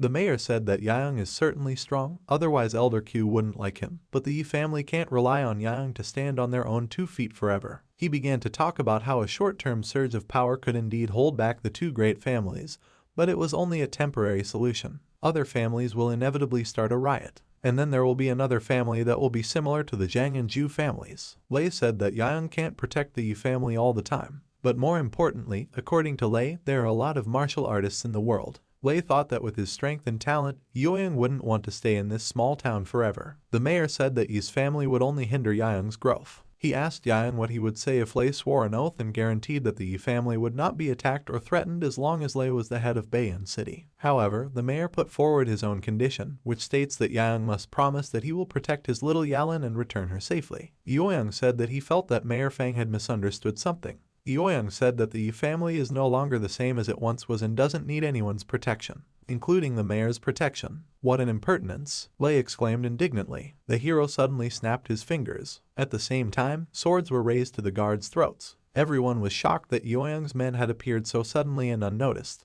Youyang apologized to Mayor Fin. Yalan stood in front of her father and indignantly asked Youyang what he was doing. Youyang's men, meanwhile, told him that they had taken control of the mayor's residence. At the same time, there were also people standing outside the mayor's residence, waiting outside and ready to carry out any order from the young master. Youyang asked what they thought of the Yi family's strength now. He asked again if they still needed someone to protect them. The mayor thought that it was unbelievable, because all these people are at the 7th degree of the blood Kai abode. He thought about how they hid their auras so well that even Lei didn't notice them. The mayor wondered how they were able to achieve this so quickly. Youyang said that the previous Yi family, whose internal conflicts had split her apart, was no longer there. According to the hero, the current Yi family won't be bullied. Youyang said that no one can stop the Yi family from becoming stronger. Mayor Fang smiled and said that he seemed to have misjudged the situation. However, Youyang said that Lei was right about one thing. Lei asked excitedly what he was right about. Youyang said that there are many martial artists in the world, and it's time to test their strength. Lei called Youyang a scoundrel and said that since he couldn't convince him like that, he would have to use his trump card. Youyang was prepared for Lei to attack. However, Lei suddenly hugged Youyang and tearfully asked why a strong youth like Youyang would bully such a weak cripple like him. The mayor said that he tried so hard to raise his daughter. He asked if Youyang thought it was that easy. He said he only wanted to protect her. Youyang was extremely embarrassed, and Yalan yelled at her father. She was shocked by his behavior. The old man said that if Youyang didn't promise him this, the liar would cry every day until the end of time. Youyang promised and asked Lei to let go of his hand. At the same time, he wondered what was going on here. Lei immediately released him and came to his senses, then said that the man should keep his word. Lei said that he expected Youyang to take care of his little Yalan. Lei took out a book and said that this martial art was his family's legacy. The mayor said that every movement has a masculine and domineering aura. He threw this book to Youyang and said that unfortunately, little Yalan is a woman, so she can't practice it. The mayor said that he would give the book to Youyang as a token of his appreciation. It was written on the book that it was a brilliant Vajra style. The hero received a notification that he had received an initial Earth-rank martial art. Youyang said that in that case, he would take this book and bring Lady Yalan to Kaiyuan Sect in 3 days. Then we are transported to Qingyang County. We see a man asking Brother Wang about why so many unfamiliar faces have been appearing in the city lately. Wang replied to Brother Lai and said that it was not unusual to not know this unless you were a local. Wang said that they came here because the Kaiyuan sect is recruiting students. According to Wang, Kaiyuan is one of the strongest sects in Qingyang County and the surrounding counties. There are many masters here. Wang said that since they are currently recruiting students, it is understandable that many martial artists are flocking here. VD grew, we see that Yalan and Yayan are sitting behind them. Brother Wang said that he had heard that the conditions for joining the Kaiyuan sect were extremely harsh and that there would be more than one test to pass. Wang added that this is why, although many young men and women come to the Kaiyuan sect every year, only a few succeed. He also said that even if a person passes all the tests, they will still be considered an external disciple, and only internal disciples can enjoy the cultivation resources. Li said he'd rather not go there then, and so they continued to drink. Yalan asked a subordinate to calculate them. Yalan then asked him about why he was so quiet. She asked if he was afraid of what that guy said, or if he was worried that they wouldn't be able to enter the Kaiyuan sect. Youyang only asked her with a smile. The hero said that he was actually excited. Youyang thought that Ayan was just a small town in the northern region. Qingyang County is a very busy place, so there must be a lot going on. Youyang hoped that the Kaiyuan sect wouldn't disappoint him. Yalan said that he answered very pompously. She told him not to get in the way later. We are transported to the foot of Qingniu Mountain. The Kaiyuan sect is located on Mount Qingniu. You can only enter the sect by climbing this mountain. Yoyoung said that the first test is climbing a stone staircase. It was quite easy for Yoyoung. He then asked Ms. Fan what she thought. Yalin, meanwhile, was trying to catch her breath. She saw Yoyoung calmly climbing the stairs, and she couldn't believe that he was able to pass her so easily. She thought about how she couldn't lose face in front of him. Yoyoung said that if she didn't speed up, it would soon be dark. He grabbed her arm. Yalin asked him what he was doing. Yoyoung said he was doing her a favor. She was confused and wondered about why he had suddenly approached her. Yalin already imagined that he would carry her in his arms. However, Yoyoung took her hands and feet and then said that it would be faster this way. Yalin was shocked. Yoyoung told her not to move or grab his hand. He began to rock her, so they made their way up the stairs. Those who were climbing the stairs were shocked that something just flew past them.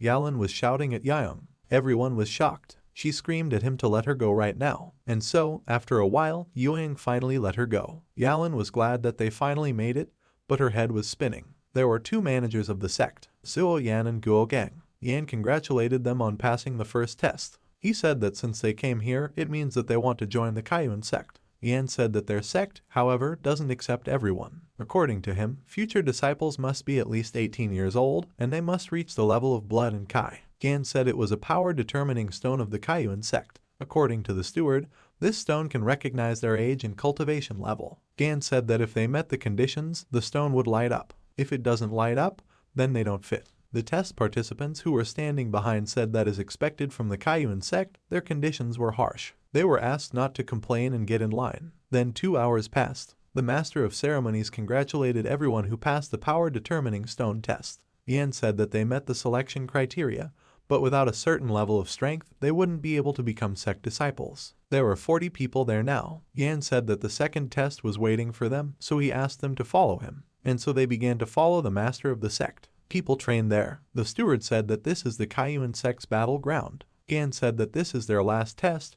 The winners of this fight will become the disciples of the Kaiyuan sect. Then they talked about the rules. They can fight each other within this rectangular battleground. The remaining 20 people standing on their feet will win. The organizers said that participants can use any weapon, but must not injure anyone. Gan announced the start of the test. Meanwhile, somewhere behind the pillar, one of the sect's disciples stood and said that it was just another bunch of newbies. Outer disciple Han Feng wondered if there were any strong contenders this time. An outside disciple, Chen Ping, approached Feng and asked if Feng would like to place a bet on who would pass. Qin bet that Yang would pass. Ping said that the bet would be 5 third-level life force elixirs. Feng said that Ping was a scoundrel. After all, Feng had been saving up these elixirs for half a year. However, Feng said that he was willing to make a bet. He placed a bet on some guy who was standing next to Yoyoung. Feng told Ping not to whine if he lost. However, Ping chuckled and said that they would look again. Before coming here, Feng had heard that Cao Mayan was a unique genius of the Cao family. Feng had heard that 4 years ago, when he was 15 years old, he had broken through to the 4th facet of the blood and Kai level. And right now, his cultivation level had reached the 1st facet of the supreme level. Feng wondered if Ping had the nerve to bet on someone he didn't know. Feng was thinking that these life force elixirs would definitely become his. Let the battle begin. Stop it, the manager shouted. 40 fighters converged on the battlefield.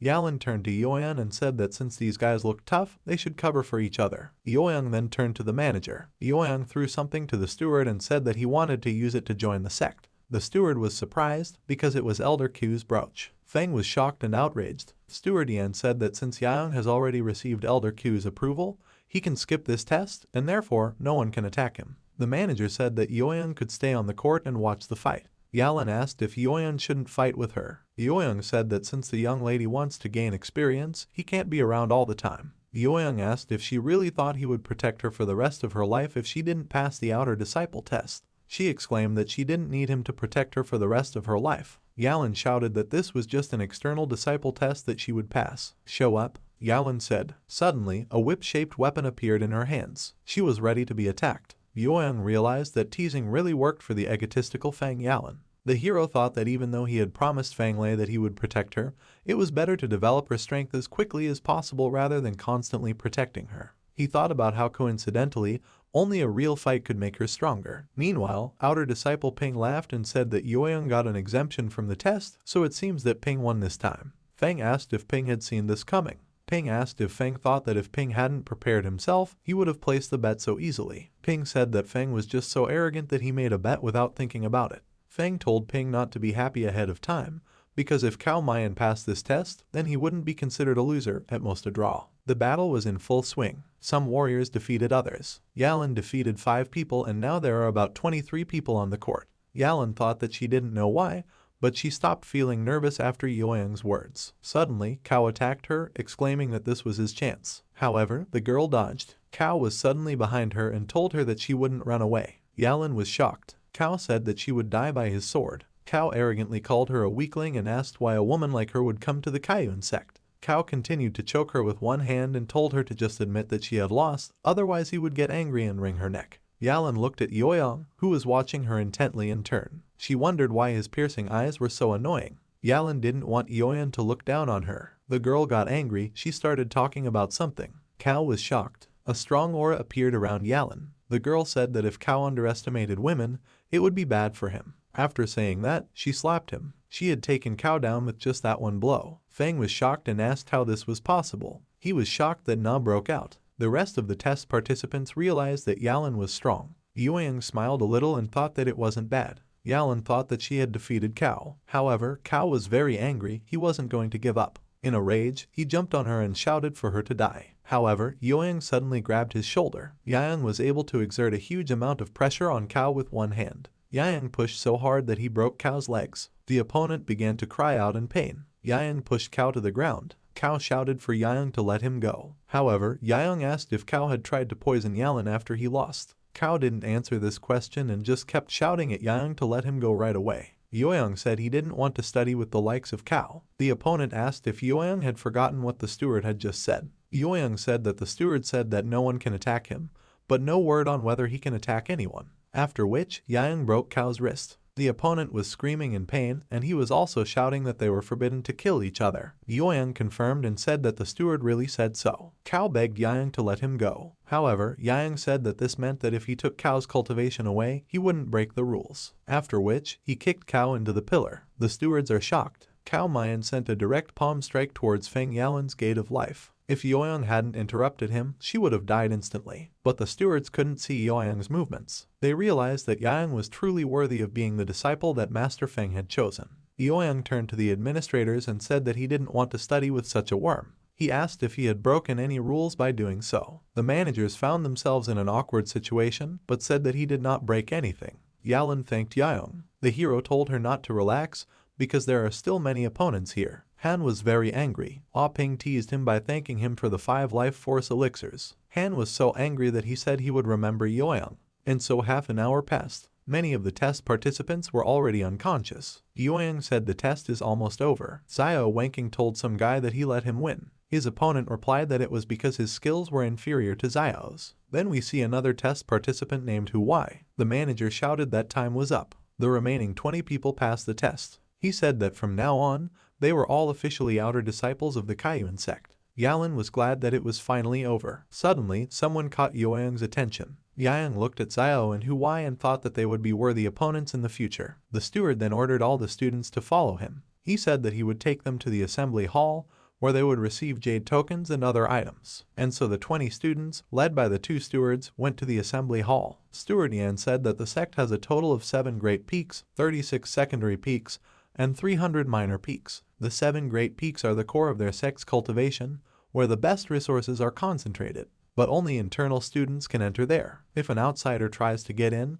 they will be blown to shreds by the Great Peaks ban. Yan asked them to remember not to go there. Gan added that in addition to the main hall, the sect has a spirit tempering hall, a treasury, a meeting hall, a battle arena, and a 7-story pagoda standing in the very center. According to him, the spirit tempering hall is divided into 36 isolated stone rooms that contain strong spiritual energy. There, students cultivate alone. Treasury, a place where the sect's treasures are stored. Gan said that there are collections of rare treasures, martial arts elixirs, and sacred weapons. The meeting hall where they were just now is meant for planning the sect's affairs and handing out everyday items. Gan said about the battle arena and the 7-story pagoda. Gan said they were newbies, so he would tell them about it later. Steward Yan asked if they had received their entrance rewards, jade tokens, storage bags, and 5 spirit stones. Then he said something else, namely, the fact that spiritual stones are used as currency in the Kwin sect. He said that in the future, they would activate their formation and receive them as a salary. Steward Yan said that in other words, their past statuses and riches after joining the Kwin sect were worthless. One of the students was shocked because he knew that it would be difficult to cultivate, so he brought money on purpose, but now it's all useless. However, there were other students who were happy that everyone was equal here and everyone was starting from scratch. This is the cave where my students live. Yan said that the male students would live here. He asked the students to come with him. One of the students asked if this cave was too ordinary. The second student said that this is a rather polite way to call the cave bad.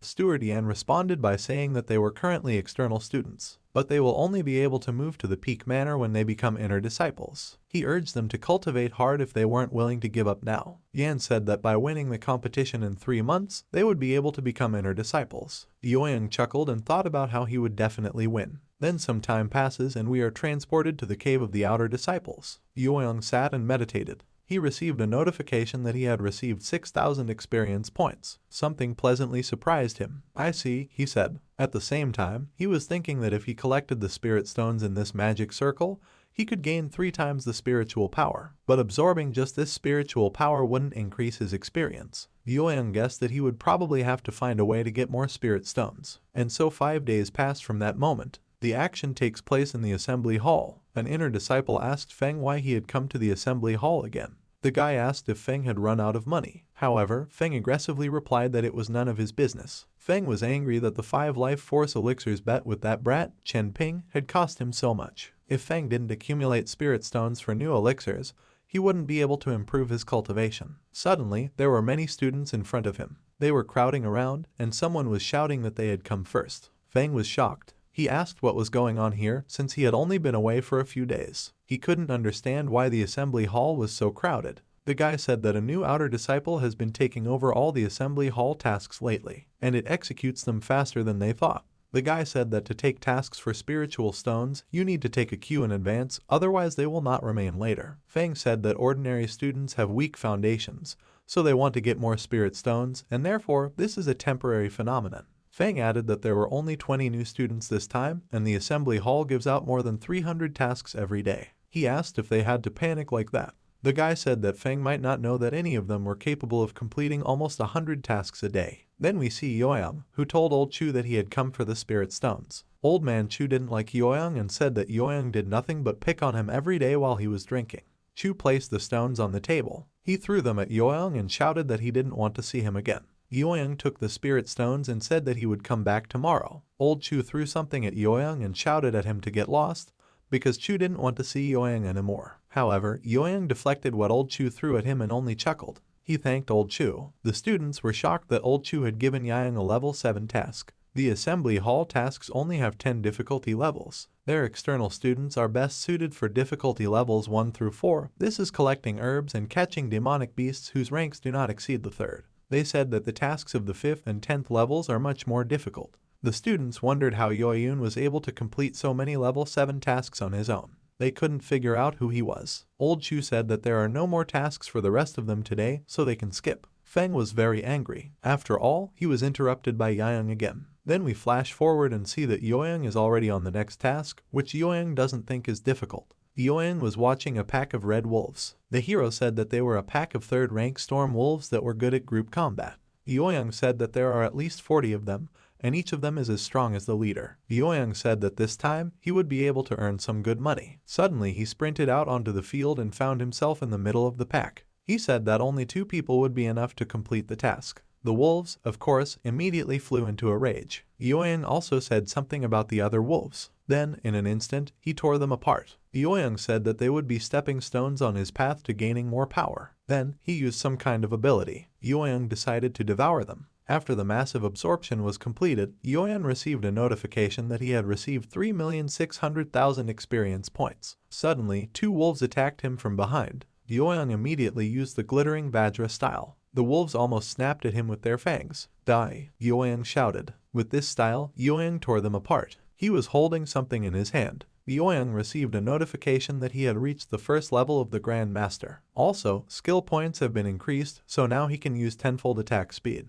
Yoyoung said that the glittering Vajra style is worthy of being an Earth-ranked art. According to the hero, this style is really powerful. Yoyoung was surprised that the attack speed had also increased. He began to think that with his current cultivation level, he might ask All Chu to give him a level 8 difficulty quest next time. Suddenly, a projectile hit Yejuna. However, Yoang dodged easily. In front of Yoang, on a high ground, were the Sect's disciples. One of them shouted for Yoang to give them the demonic elixirs. The hero asked if the student knew him. Feng replied that he didn't just know Yoang. According to him, Yoang was doomed even when he provoked him. However, Feng described himself as a magnanimous person. He added that if Yoang gave him the demonic elixirs, they would let him go. However, this arrangement did not suit Yoang. The disciple told Feng that there was no point in talking to Yoang, since he and his brothers could shut him up and just take all his things away. The disciple said that he saw Yoang get a lot of spirit stones from Old Chu. Another disciple intervened and said that they shouldn't hurt their fellow students. The guy started talking about what would happen if one of the stewards or elders asked about it.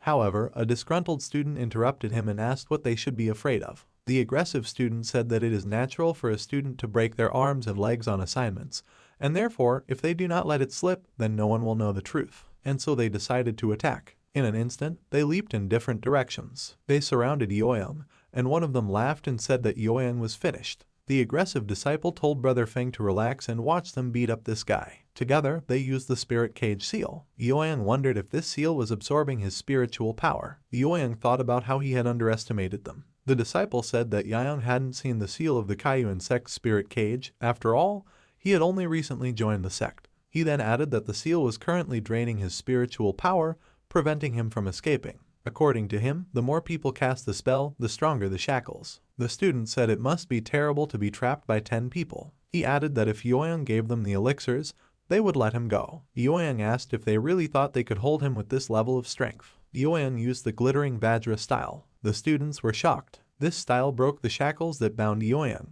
After that, he scattered all the students. Feng was shocked and wondered about what was going on. Feng wondered if Yoang had broken through to the Grand Master level so quickly. Feng lunged at Yoang, shouting that he would kill him. However, Yoang used a tenfold attack speed. He touched Feng's sword with 2 fingers, after which, the sword shattered into small pieces. Yoang said that he would return Feng's words. Yoang grabbed Feng by the throat and lifted him up, saying that he was doomed even when he got his hands on Feng's things. Feng begged Yoang to spare him. Feng said that he would give Yoang anything he wanted. Yoang chuckled and said it was a reasonable decision. He released Feng, and so 15 minutes passed. All those who attacked Yoang were on their knees. Feng said that these are all the spirit stones they have. They called Yoang master and asked him to take them. Yoang asked if that was all their lives were worth. They were shocked and didn't know what to say. Yoang said that since they were older, they should have more stones. Yoang asked if they had brought their storage bags with them. Feng was angry, and they realized that Yoang wasn't that simple. They took out their bags and said that this was all they had accumulated since joining.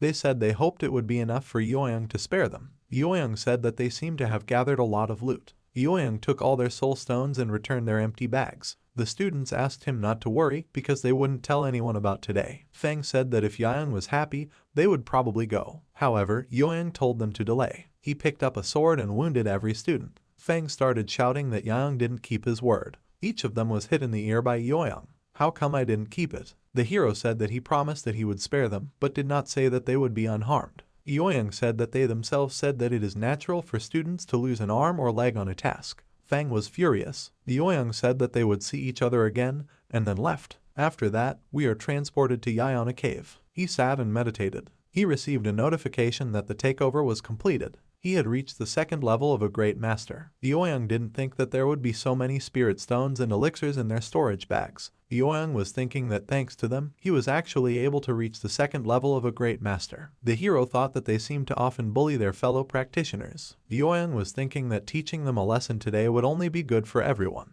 Yoang then decided that after a long training session, he could take a break. But suddenly someone started calling out to the hero. He was surprised. Yoang asked Feng Yalan about what had happened. At the same time, he wondered what Yalan might want at this hour. Yalan asked if Yoan was available. Then the girl said that her friend received a task of the 5th level of difficulty, but it requires a group of 4 people to complete it. There are only 3 of them, so they would like to invite Yoang.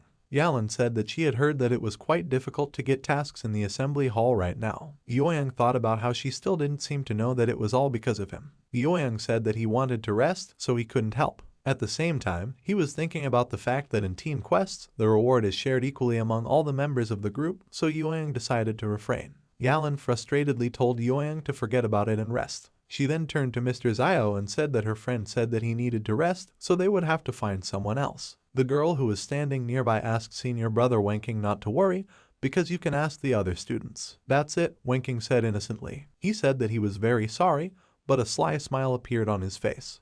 The action takes place somewhere in the thick of the forest. Listen, Sister Yalan, your friend Yang likes you, Tan said. Otherwise, why did he come running so fast when he found out that Brother Zio would be here? Tang continued.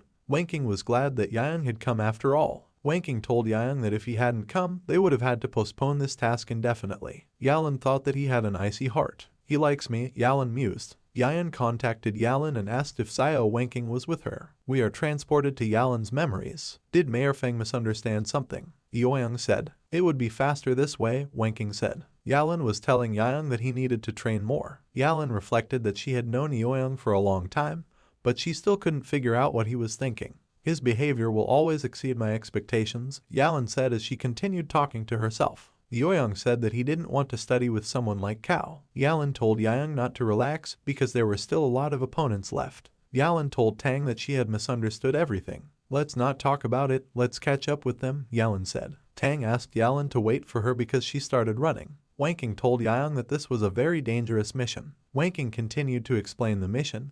We have to go to the Black Swamp in the middle of this dense forest and pick the bone eclipse flower there. Also, Wenking added that it contains Purian energy, but almost nothing is known about it, and few people are able to find it. Wenking had said that they would be able to deal with the monsters along the way, but the poisonous fumes that the swamp gave off might be a problem for them. Wenking also warned that when inhaled, toxic fumes destroy a person's internal organs, and that after all this, you can become crippled. Yaong asked Wenking why he took Tang and Yalan into the group, because the task is much easier to complete with people who have reached the Grand Master level. Tan retorted to Yaong. Indignantly, she asked him, are you saying that our blood level cultivation will only hinder you? Tang also added that Big Brother Zio is already at the 3rd level of the Grand Master, but has nothing against it. In surprise, Wenking asked Yaong if he doubted him. Wenking explained that he had put them together as a group because he had an item that would guarantee the success of this task. Wenking told them about an elixir called Yanyu, and it was a protective potion that his family had concocted. Wenking added that taking it gives you immunity to swamp fumes for 2 hours. It will protect you in the dark swamp, Wenking continued. After that, Wenking said, besides, it's much more pleasant to be accompanied by a couple of beauties on a mission rather than a group of guys, right? Tang told Wenking that he was flattering them with embarrassment. Wenking urged everyone to drink it. Our bodies won't be able to withstand the toxic fumes, Wenking added. Tang said, Big Brother Zio, you are so sweet and caring. Wenking asked Yaong and Yalan why they didn't drink the elixir. Wenking reminded him that Yaong and Yalan had passed the outer disciple test and it would be a shame if they died here. Yoyan and Yalan drank the elixir. Wenking told them to go while the elixir was working. The team headed forward and Wenking was telling them to keep up. Yoyang was holding onto something of his own yoga. Something burst out of the ground. Next, they saw a flower. Wenking pointed at the bone eclipse flower. Suddenly, a flower with a stalk that looked like a bone appeared. So lucky, Tan said. Yalan was surprised that they didn't encounter any demonic beasts along the way. It will still be difficult for us to get there. Kang was worried that it would be difficult for them to cross the swamp and reach the flower. Wenking shared his idea. I've learned a spell that turns spiritual energy into stone platforms that you can walk on for a short time, Wenking continued. Wenking added that the spell required constant support, so Yayan would have to go and pick the bone eclipse flower. With confidence on his face, Yoyun agreed. Wenking told him that it was dangerous to go there alone. Wenking asked Yalan to go with Yaong and Tang to stay behind to cover for him. Yalan agreed. Wenking shouted out his 7-star Heavenly Path spell. A large magic pattern appeared around Wenking. Steps were created to cross the swamp. Wenking shouted for them to start on their way. Yayan, don't you think this is strange? Yalan asked in surprise. Yoyan thought about it. Yalan added that this place is too quiet and a little creepy. There aren't even any birds, Yalan said. Yoyan wondered if the flower was alright. Yayan hit the flower with an icy blow. He did it, said a happy Tan. Yoyan was wary. The bone flower began to attack. Alarmed, Tan shouted, watch out. Yoyan deflected the bone flower's attack. Yoyan and Yalan froze, waiting for the bone flower to attack. Wenking told Yaong and Yalan not to go too far from the flower because the platforms would only be enough for 7 steps. Yoyun said, I think something's coming out. Yoyang saw huge skeletal monsters in front of him. This baffled Yoyang. Yoyun was extremely surprised by the true shape of the flower. Apparently, it lured all the demonic beasts and devoured them, Yalan said.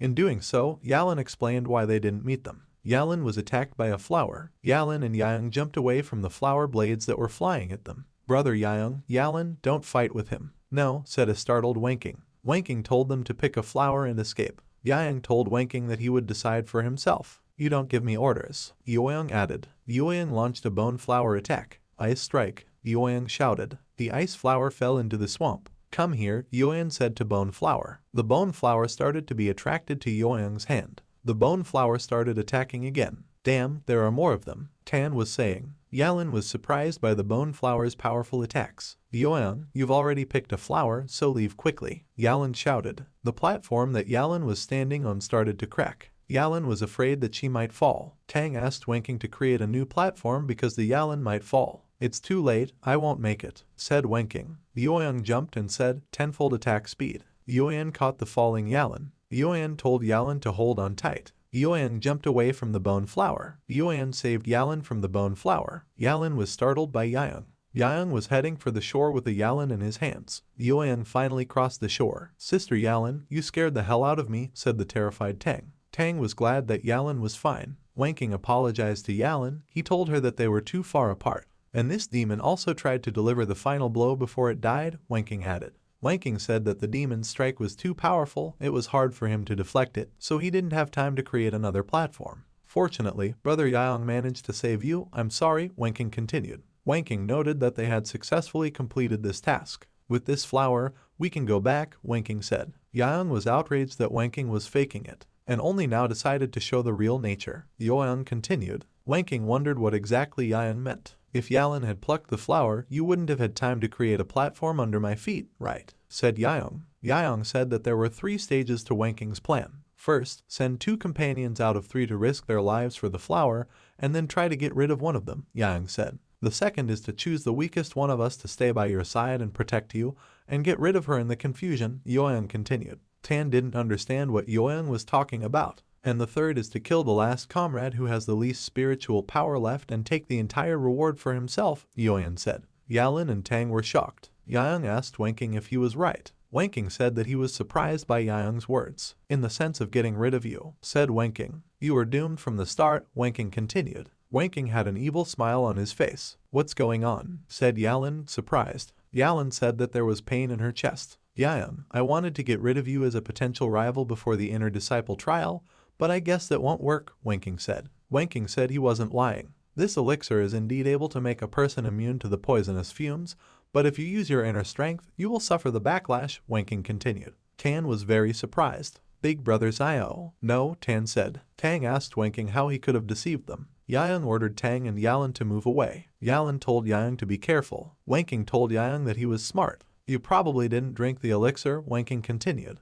As he continued, Wanking spoke, this makes things a little more complicated, but I'll just kill you here. Yang asked Wanking if he could win. Are you that confident? Yoang continued. Wanking told Yang that he was a worthy opponent. It will be a shame to kill you here, Wanking continued. Yoang grinned and said, between you and me. Yang said that if Wanking died, he would stay alive. Yoang launched a strong first attack. Wanking was thinking, how is this possible? Wanking continued to ponder, his level and speed are lower than mine, but because of the high speed, I can't react in time. Wanking was thinking that Yang was too fast. I didn't have time to react, said Wanking. Yang hit Wanking's arm with his sword. Wanking thought that Yang's strength was terrifying. Yang hits Wanking again with his sword. Yang told Wanking that he wasn't good enough to kill him. Behind Yang, blood splatters and Wanking's fan could be seen. Impossible, Wanking said. Wanking said that he was defeated. Yoyang, Wanking shouted, I want to kill you. Wanking continued. Suddenly, Wanking froze. There was a whip in Wanking's shoulder. Don't move, or it won't be in your shoulder next time, Yalan said with a smirk on her face. Impossible, you took the elixir, Wanking said in surprise. Did you pretend? Wanking added. Yalan told Wanking that he wasn't the only one who couldn't lie. Yalan told Wanking to be happy. After entering the swamp, I immediately began to control my energy to protect myself from the poisonous fumes, Yalan said. After that, she continued, if it wasn't for that, the whip would have crippled your hand. Yuan was glad that Yalan had grown up. Wanking fell to the ground. Yalan asked Yuan about what they would do. I want to kill him with my whip. The sect has a rule that we can't kill fellow practitioners even if the task doesn't go according to plan, Yalan said. Wanking was thinking, exactly. If you try to create a scandal in front of the dispensers and elders, it will be enough for me to know that you are trying to claim the reward by slandering me. Wanking continued. Wanking thought that he would still be alive then. All is not lost yet, Wanking thought. Wanking said that he would deal with the elders and come back again. As for the witnesses, Wanking continued. If I give this fool Tang Zioru a hard time, she'll listen to me, Wanking said. Yang asked Wanking if he was trying to think of a way out. What makes you think we don't have any proof of your dirty tricks? Youyang asked with a smirk. In his mind, Wanking thought, how did he know? Wanking suggested that Youyang could read minds. Youyang told Wanking that he understood when he looked at his worried face. But I'll tell you what, Youyang continued. Youyang said that he would destroy Wanking's perfect plan. Wanking was shocked. Here is a recording crystal. What a shame, Youyang. I wanted to get rid of you as a potential rival before the inner disciple test, but apparently it won't work out, Wanking said. However, I didn't lie to you, Wanking said. This elixir is indeed able to make a person immune to the poisonous fumes, but if you use your inner strength, you will suffer the backlash, Wanking continued. Is this a recording crystal? Wanking asked in surprise. Wanking wondered when Youyang had made it. No, it's not easy to get it from the sect. Even my money wasn't enough to buy it, Wanking continued. Wanking asked how he ended up at Youyang's. Youyang said that Wanking didn't know much about him. With this recording crystal, we won't have to worry about him pleading not guilty, Youyang continued. The rules state that injuring fellow practitioners while completing tasks can result in a serious penalty of 81 days of lightning strikes, Yalan said. Yalan told them to tie him up. Well, before sending him back to the sect, Youyang would say. Wanking asked Hu Youyang what he wanted to do with him. Youyang whispered something in Wanking's ear. Save me, Wanking shouted. Wanking said Youyang was crazy. Someone please save me, Wanking continued. Youyang said that they would take Wanking with them. Youyang said that Wanking had lost all his strength, so he should behave diligently. Ugh, you pathetic worm, Yalan said in disgust. You and I haven't been treated well yet, Yalan added. Yalan looked at it thoughtfully. Yalan was suddenly thrown into the cold. Youyang asked Yalan what had happened to her. Yalan told Youyang that she was cold. Yalan became even worse. We are transported to the assembly hall. It says on the building that dogs and Eung are not allowed to enter. It took me so much effort to get this wonderful 50-year-old wine, Old Chu would say with satisfaction. Old Chu said he would enjoy it well. I won't open the door no matter who comes, Old Chu said. The doors of the assembly hall flew open. Who's there? Old Chu said with displeasure. Tang told Old Chu that they were in trouble. Youyang, I knew it was you again. Oh, said Old Chu. Yalan was unconscious. Tang told Old Chu that they were having trouble on a mission. I know that you are very wise, so please save Sister Yalan, Tang was saying. The assembly hall isn't a sanitarium, Old Chu said. Since you've taken this mission, your life is in God's hands, Old Chu continued. Old Chu told them to get lost and find someone else. Don't stop me from drinking. Oh, said Old Chu. Old Chu is puzzled. The wine was on the floor. Old Chu told Youyang that he was brave. Old Chu asked Youyang if he wanted to fight. Are you trying to force me to submit? Old Chu continued. Do you think I'm someone who can be easily defeated? Old Chu added. Youyang said that he didn't have that in mind. But if you continue to waste your time, I'm afraid this 50-year-old wine will have to be given to someone else, Youyang added. Oh, said Old Chu, looking pleased. Old Chu asked Youyang if he was having any problems. This old man was first bullied and then bribed, Tan thought. His behavior is too predictable, but he doesn't know it, Tan continued. What's up? Tang asked excitedly. Old Chu said that this is a very rare problem. Did you know that this girl was born with an innate cold? Old Chu asked. Tang asked Old Chu what he was talking about. Innate cold is when a person is born with a freezing poison in their body, Old Chu continued. Old Chu said that the jelly poison corrodes the caster's body and makes it very difficult to cultivate.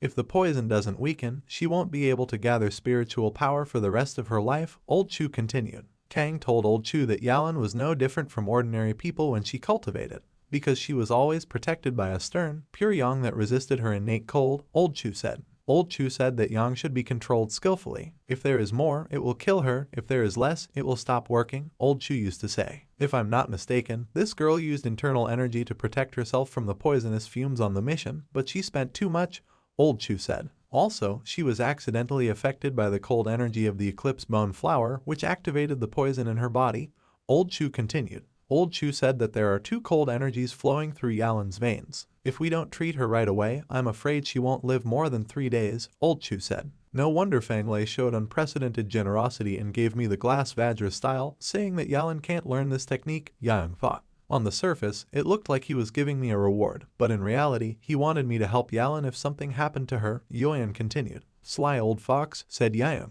Youyang said that there is pure yang in the glass Vajra style. I can help her adjust her internal energy, Youyang said. The old man said it was useless. Right now, her true Kai is in an abnormal state, and normal regulation can't cure her, Old Chu was saying. Yoyoung asked if there were any other treatments available. Old Chu said that he thinks the best weapon against poison is another poison. We need to remove all the ice energy from her body and replace it with pure yang energy, and then her body will be filled with sacred ice energy, Old Chu said. Holy ice energy? Yoyoung asked. Old Chu confirmed Yoyoung's words. Although innate cold is harmful to spellcasters, there is a chance that it can be converted into sacred ice energy, Old Man Chu added. Old Chu said it was one of the best energies. After activating it, the caster will be able to go beyond their level and be able to fight enemies that are higher than their own level, Old Chu added. What are you waiting for? Tan shouted. Quickly save her. Tan added. The action takes place somewhere in the evening. At night, the Oyan asked Yalan if she remembered the method of channeling spiritual energy that he had just described.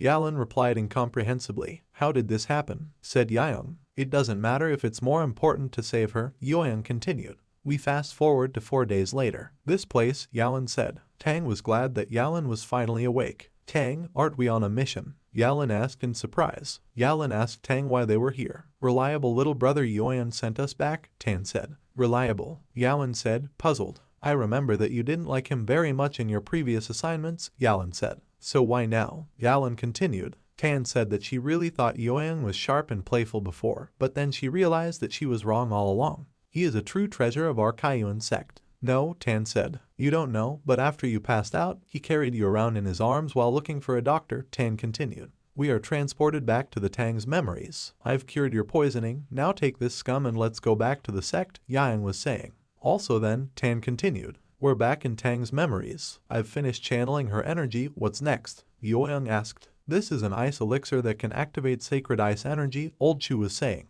She'll get better if she takes it and adjusts her energy for 7 days straight, Old Chu added. Old Chu told Yaoung and Tang that they were very lucky as he was the only person in the Kaiun sect who possessed the elixir. Great, Old Chu. No, Tan said. Quickly save her. Tan continued. Are you kidding me? Oh, said Old Chu. Do you think I'm that good of a person? Old Chu added. Old Chu said that this elixir is priceless. If you want, then give me 500 spirit stones, Old Chu said. Students only get stones once a month, and even inner students only get 20 at a time, Tan thought. There are 1,000 spirit stones here, Yoyan said. Yoyoung said he could spend the rest on wine. Old Chu was very happy. But since you're so generous, I was wondering what kind of relationship you have with this girl. Old Chu asked. Yoyoung said that he made a promise to someone and that he had to keep it. Your treatment cost 500 spirit stones, which he immediately paid for. Happy, Tan said. Tan said that he even gave twice as much. I have never seen such a determined man in the Kaiun sect before. Tan continued. Kang told Yalan that he was a real treasure. Yalan thought that she would need to repay Yaoung. The ice elixir is priceless, but Yoyan was so generous, Yalan mused. I wouldn't have been able to do the same in his place, Yalan continued. As far as I'm concerned, you should devote yourself to him for the rest of your life, Tan said. After all, you spent 3 days and 3 nights together at the hot springs, Tan said. I was with him at the springs for 3 days and 3 nights. Yalan asked in confusion. Tang told Yalan not to faint. Old Chu said that you need to adjust your energy for 7 days. Tan continued. The action takes place in the palace. Is that true? Han Zion said. Yes, the guy would say. Yoyoung has been acting in an impudent manner ever since joining the sect, the boy continued to say. Taking advantage of the fact that Elder Ku was his patron, not only did he bully fellow practitioners, but he also appropriated our treasures that we had accumulated for 10 years, the guy said. He's clearly encroaching on your place in the sect, uncle, the guy continued. Han Zion was angry. It seems that Elder Ku was blind to accept an impudent tomboy into the sect. Han Zion said, Uncle, Elder Ku is the 10th newest elder that Head Kin put in place half a month ago, the guy was saying. Head Kin even trained him, the guy continued. The guy said that it is at an exorbitant level. Don't worry so much. Chief Kin thanked Elder Ku for saving his daughter, Kin Yao, Han Zion was saying. Han Zion said that he had only recently become an elder and had yet to gain a foothold in the position, and he still wants to take my place. Han Zion said. As for Yayan, Han Zion continued. I will show him what awaits those who offend the Han family in the Kaiun sect, Han Zion added. The boy thanked his uncle. Yayan, you have a sad future in the Kaiun sect, he thought. I spent a whole month in the Kaiun sect, Yayan mused. I guess my strength growth has slowed down because I've only recently raised my cultivation level, Yoyan continued. If I want to make the jump as soon as possible, then I have to find another way, Yoyan continued to think. Someone won 4 times in a row in the arena today, the man said. Who is so good? Oh, said the other guy. Let's go take a look. Another guy added. As far as I remember, the arena is an open place for fair duels. Yuan mused before the fight starts. The Sect's disciples can place bets in the form of spirit stones, elixirs, and weapons, Yuan thought. Yuan thought it was a good place to earn spirit stones. Then, we are transported to the Kayun Sect's battle arena. We see that the fighters are fighting in the arena. Huai defeated his opponent and put the blade to his throat. Lai Tianba, the 4th level Grand Master, said that they were clearly on the same level. The audience said that Huai was impressive because he was about to win his 5th fight in a row. One of the spectators said that when he saw his murderous aura during the duel, he thought that Huai wanted to kill him. Some guy said that he had heard that Huai had a terminally ill sister, and in order to pay for her treatment, he was working as an assassin. But when Huai made a lot of enemies, he had no choice but to come to the Kayun sect. Another viewer said that it was no wonder Huai wasn't afraid of his death because he was desperate. Then we see Yoang, who wonders if it's Huai. Dismissed, Huai said to his defeated opponent. However, his opponent was very angry. Daydreaming, the opponent shouted and threw 2 blades at Huai. Huai screamed in pain. The opponent said that according to the rules of the arena, the fight will not end until one of the parties either admits defeat or leaves the arena. He said that deception is a warrior's best friend. Huai realized that it was bad because he was hit with a poisoned weapon. The opponent hit Huai and called him little brother and told him to fight.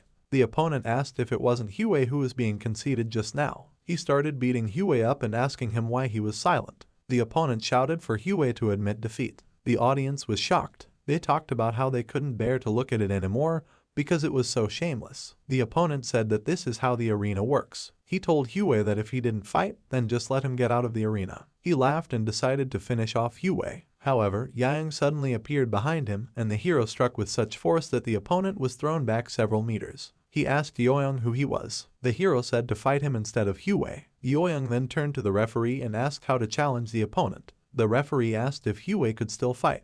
Huai was injured, but asked the judge to forget about it because he plans to abstain. The judge said that Lai Tianba currently has 160 spirit stones. He said that if Yoan wanted to challenge Tianyi, he should put an equal amount on the table in front of the judge. According to the judge, if Yoyun wins, she can take all of his spirit stones. Tianba said that he had heard about Yaong. He said that Yoyang stands out among the outer disciples. Tianba then gave Yaong some advice: don't go into the fun recklessly or you'll lose everything, even your underwear. Yaong said that Tianyu should admit defeat now because there won't be such an opportunity later. The audience was ecstatic and shouted for Yoyang to teach Tianyi a lesson. However, there were also those who were betting that Yoyang would be knocked out after the first blow. Yoyang threw the spirit stones on the table and asked him to start the duel quickly because he was in a hurry. Tianba said that he was at the 4th level of a great master. Tianba said that trying to defeat him with Yaong's skills was like trying to break a rock with an egg. However, Yoyang was completely calm. He only asked who was the rock and who was the egg. In an instant, he took out his sword, and in another moment, he was already behind Tianba. The opponent was shocked that Yoyang was very fast. Yoyang said that they would have to face each other to find out. Suddenly, a wound appeared on Tianba's face. He was shocked because he didn't even notice that he had been cut. Tianba wondered what was going on, since he was 2 levels higher than this newbie, but he couldn't beat him. Tianba got angry and shouted at Yaong not to get conceited. Prepare to die, Tianba shouted as he threw the weapon at Yaong. However, Yaong told Tianba not to overestimate himself. Suddenly, Tianba realized that his body suddenly stopped listening to him, but he couldn't understand what was going on.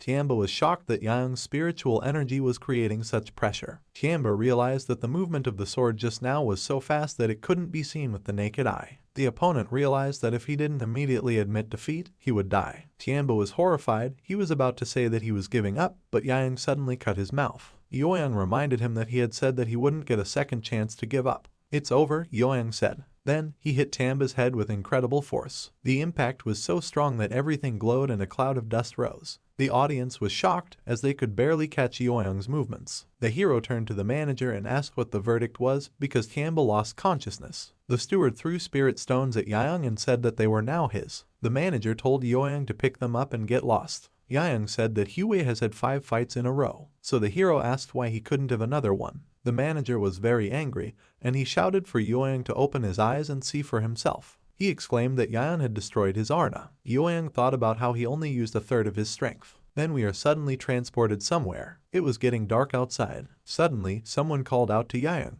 It was Huey. Yoyang asked if Huey had already gotten rid of the poison and came to thank him. However, Huey said that he had come to kill Yaong. The hero asked if Hue would openly kill his disciple. "Aren't you afraid of the consequences?" Yoyoung asked. Hue said that the dead don't tell you anything. He attacked the hero, but he managed to dodge. Yoyoung chuckled and said that it wouldn't kill him. Hue asked if it was true that Yoyoung didn't use his full strength in the arena. Hue told Yoyoung to let him see his true strength. In an instant, Yoyoung jumped over Hue and was behind him. "A slap in the face," the hero said. Hue was shocked. Yoyoung used the glass Vajra style. He hit it with this style. The force of the impact was truly devastating. The impact was so strong that Hue coughed up blood. Yoyoung said that his strength was enough to finish off Hue with a single slap. At the same time, the hero was thinking about how it was the first time he tried to control the spiritual power created by the glass Vajra style.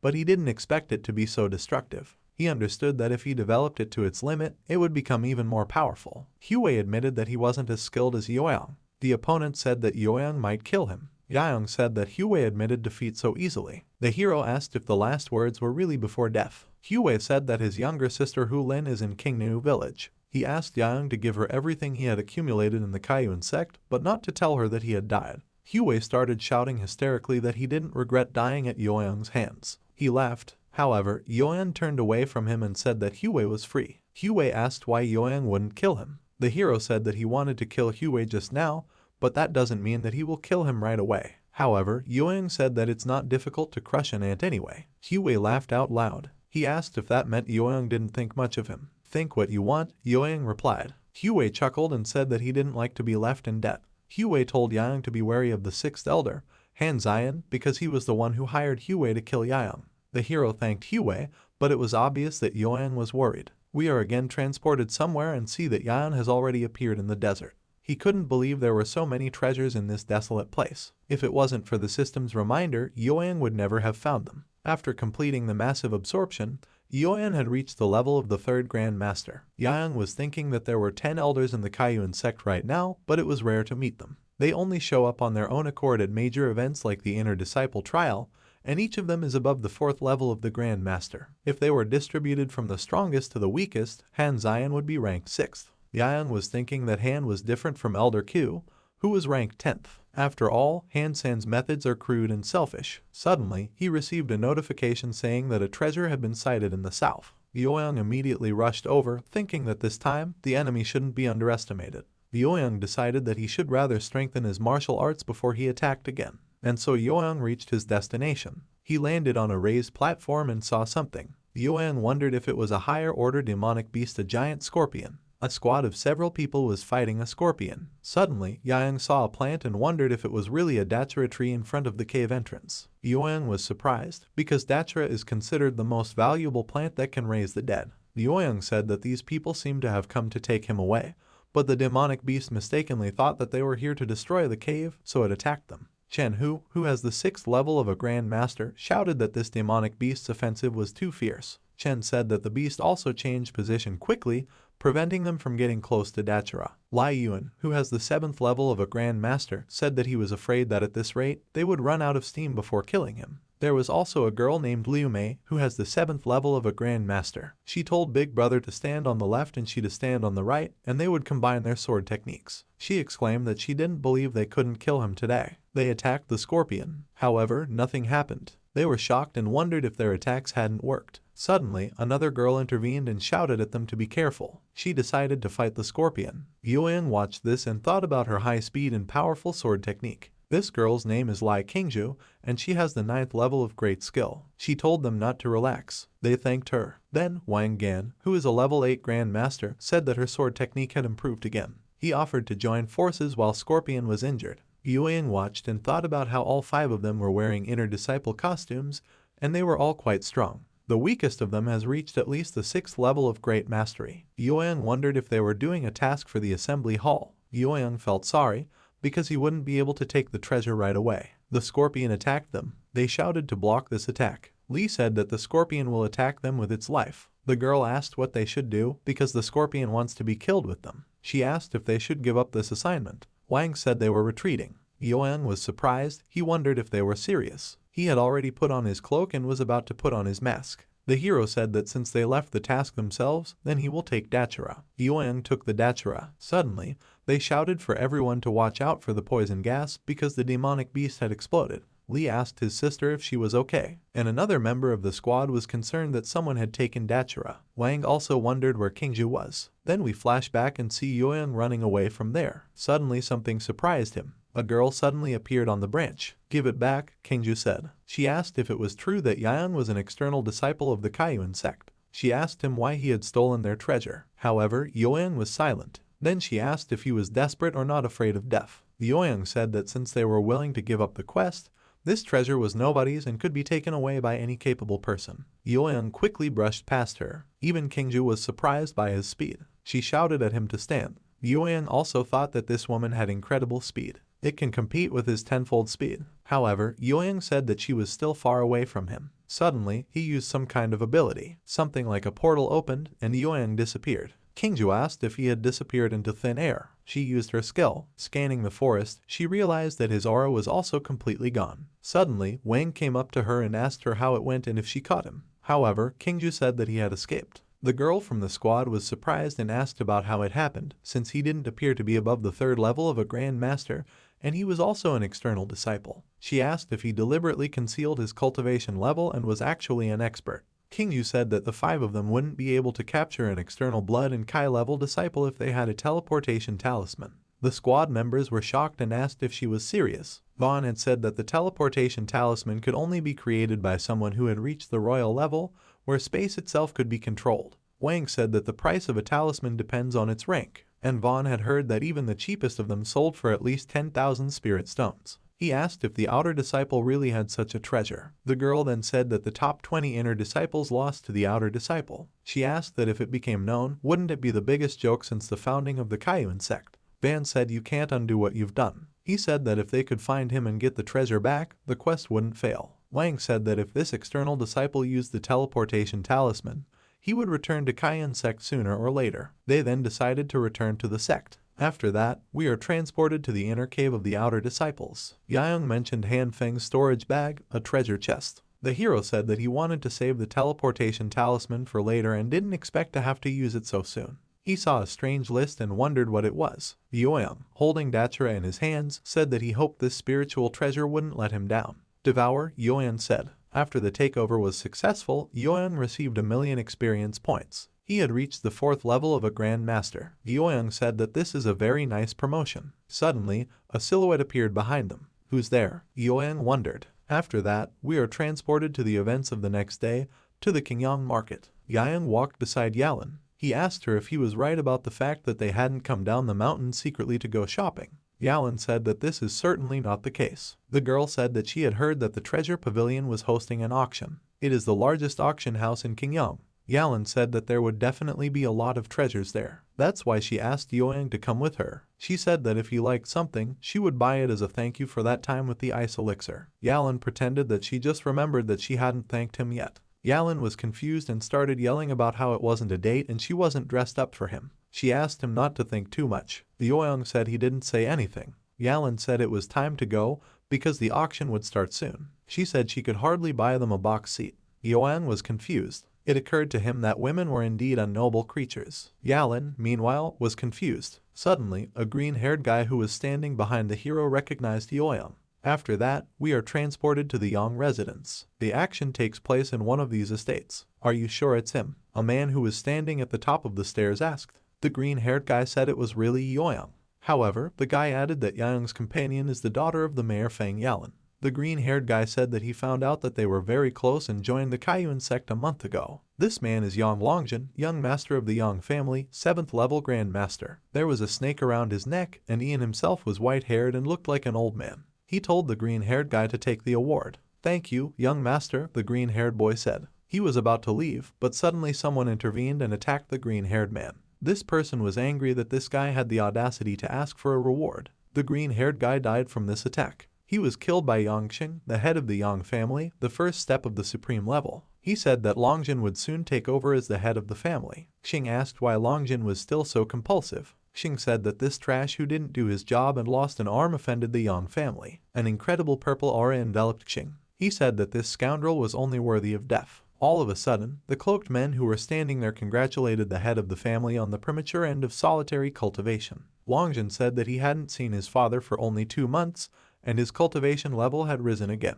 Xing asked if Longjin thought that these unpleasant things would have happened to the Yi family if he hadn't gone into seclusion to cultivate. Xing said that Qiu Kang'an dared to protect the person the Yang family wanted to kill. Xing asked about who he thought he was. Longjin said that his father was right. He also added that since Yang dared to show his face in Qingyang, Longjin wouldn't let him leave here alive. Xing said that he told his son to go to study at the Liu Sect, but he refused, insisting that he would learn martial arts from that suspicious old man. He also told Longjin to look at himself now. You're only 20 years old, but you already look like an old man, Xing said. Longjin asked his father not to be angry, saying that the more he developed this dark secret art, the older he looked. He said that his current appearance only proves that his cultivation level has increased. Longjin said that he had risen from the level of blood and Kai to the 7th level of a Grand Master. Longjin said that his father should be happy for him. However, Xing didn't look happy. He told Longjin to show him what he had learned over the years. Xing ordered his son to bring him the head of Yayan Demnota. He said he couldn't wait to get a new bone cup.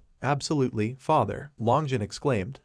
The action takes place in the Treasure Pavilion. As expected of the Treasure Pavilion's anniversary auction, a lot of people came to attend, Wangan was saying.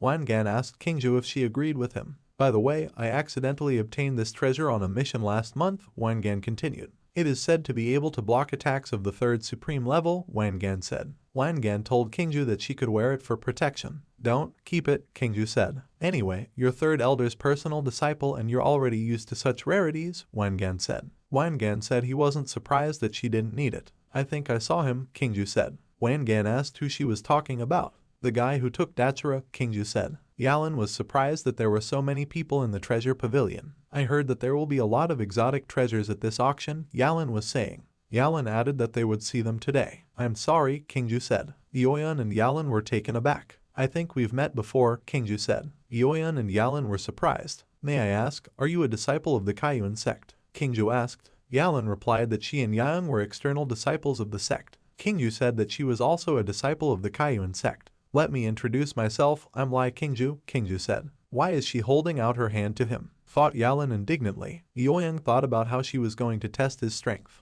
Nice to meet you, senior students, I'm Yalan, Yalan said. And his name is Yayan, Yalan continued. Yayan, I am Wangan, Wangan would say. Qingju and I are inner disciples of the Kaiyuan sect, Wangan continued. On our last assignment, an external disciple stole our treasure, Wangan said. Wangan asked Yayan and Yalan if they knew who it was. How would we know? Yalan said. Are you suspecting Yoyang? Yalan continued. Wangan said that they were only testing the target. Yoyang, why don't you prove your innocence by letting us check your storage bag? Yes, said Wangan. Wait a minute, why does he have to show you his bag? Yalan continued. Qingju tried to stop Wangan. Don't worry, Wangan said. Don't worry, I know what I'm doing, Wangan added. Wangan said that raising a junior disciple as an elder is absolutely normal. Even if he takes offense at me, finding the item is a top priority, Wangan said. I will put up 100 spirit stones, and if you are not guilty, they will all go to you, Wangan said. We refuse, Yalan shouted. Yoyang said that he wanted 1,000 spirit stones and a kneeling apology. Then I'll agree, Yoyang said. Little sister,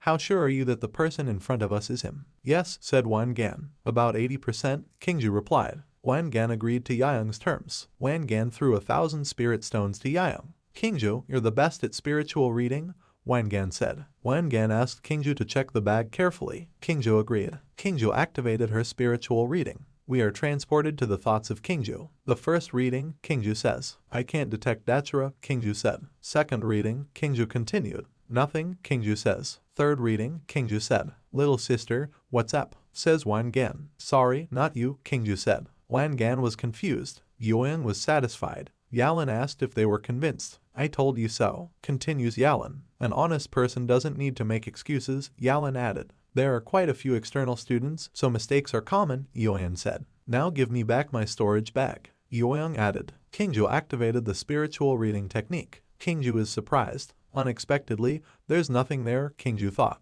That's what you're touching again, huh? Thought Yalan indignantly. Do you like touching Yoyang's hand so much? Yalan mused. Wangan and Qingju began to communicate by transmitting sound. Little sister Qingju, what's the matter? Wangan asked. When I passed my spiritual energy through his body, I didn't find any residual aura, which means he didn't use Datura, Qingju said. Moreover, the storage bag also didn't have any aura related to Datura, Qingju mused. Such an important treasure that isn't in the bag or inside it, Qingju continued. Where could he have hidden it? Qingju thought. The system has a built-in storage, and even if I consume datura, I'll do it through the power of absorption, not the standard cultivation method, Yuan mused. Naturally, you won't be able to find any traces of aura, Yuan continued to think. You've already checked my storage bag, Yuan said. Yuan asked when they would fulfill their promise. Big brother, come find me when you're done here, Kingju said. Kingju, will you leave like this? Wangan asked, puzzled. Kingju asked him what was wrong. You're the one who offered the bet, Kingju said. I tried to talk you out of it, but you didn't listen, Kingju added.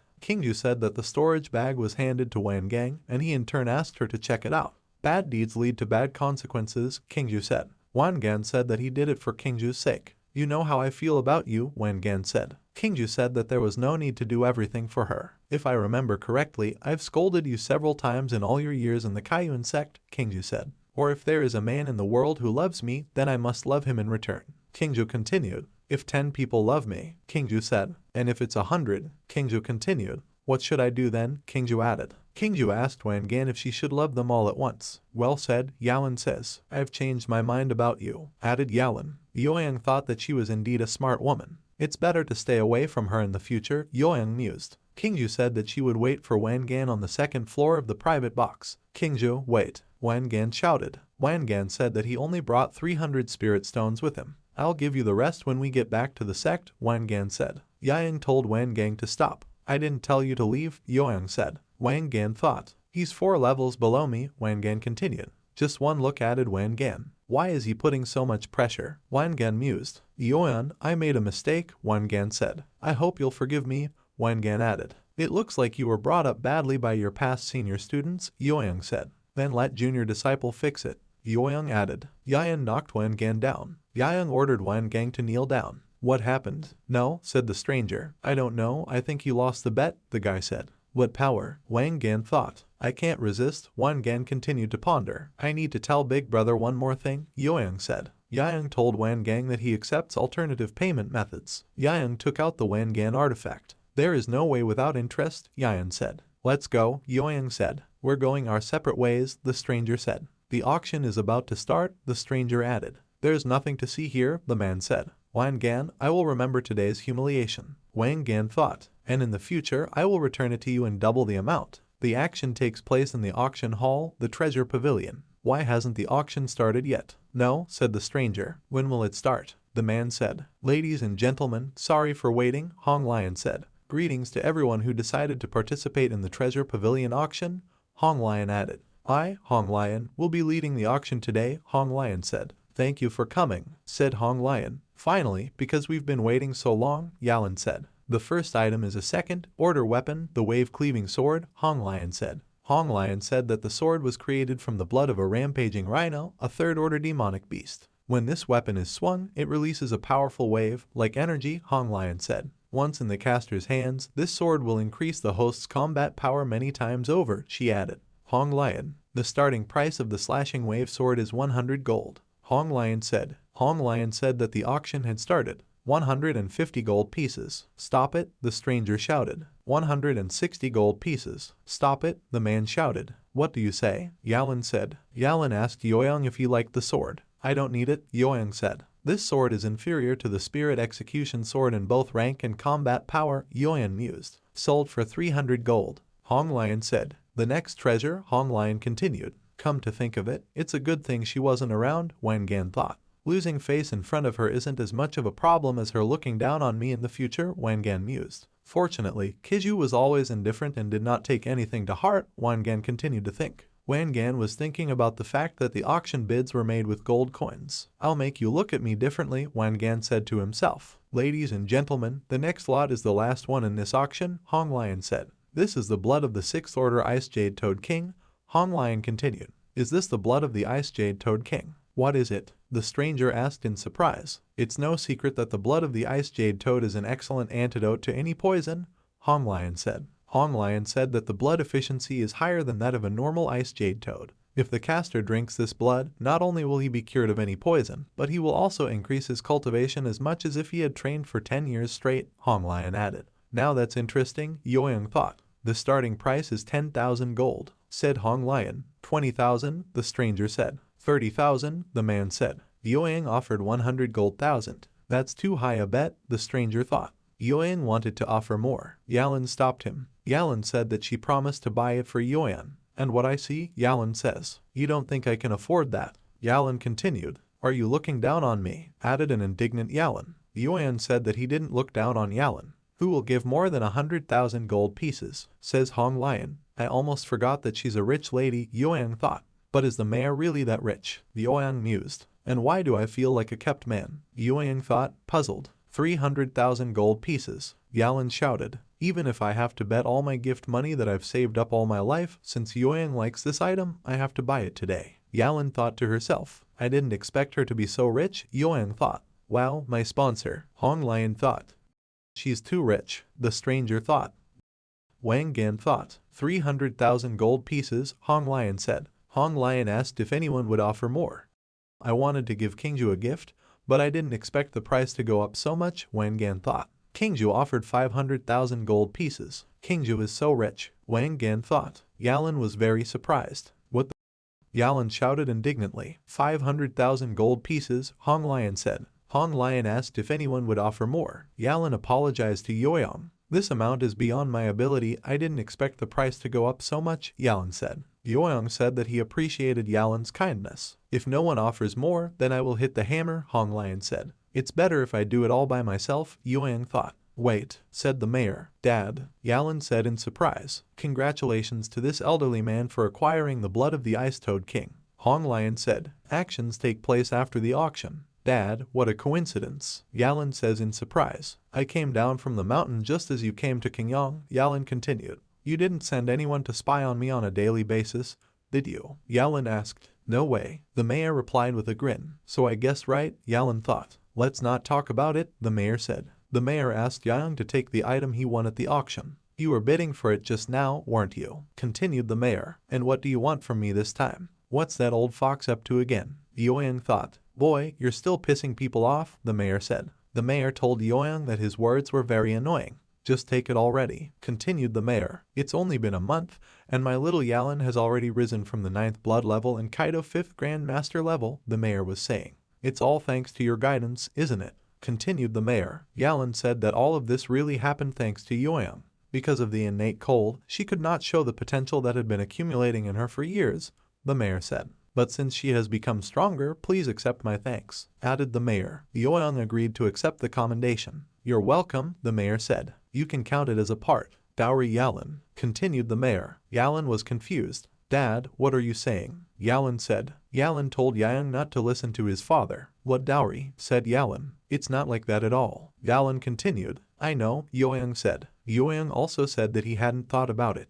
Have you ever thought about it? Yalan said. Yoyang replied that, yes, never. I'll go, don't follow me, Yalan said. Yalan, wait. Stop it, the mayor shouted. The mayor said he would bring Yalan back. I'll meet you here in 2 hours, the mayor said. Yoyang accepted the mayor's terms. Tell me, why is it that when young people fall in love, old people like me suffer? The mayor shouted. Because you are a dad who is madly in love with his daughter, his subordinate said. Yoyang was surprised by the strong heartbeat. Alright then, first we need to find a secluded place to study the blood of the Ice Jade Toad King, Yoyang thought. The action takes place somewhere in the forest. The blood of the Ice Jade Toads can heal from any poison, so you should save it for a special occasion, Yoyang thought. At the top of the mountain was a huge snake. The snake decided to attack Yoyang in the back. Yoyang realized that someone was trying to attack him. Yoyang throws the snake into the mountain. Yoyang used a spell. Show yourself, Yoyang would say. Yoyang said that his pathetic tricks wouldn't work on him. You're quite strong, Yang Longjin said. Are you Yang Longjin? Yoyang asked. Since you know who I am,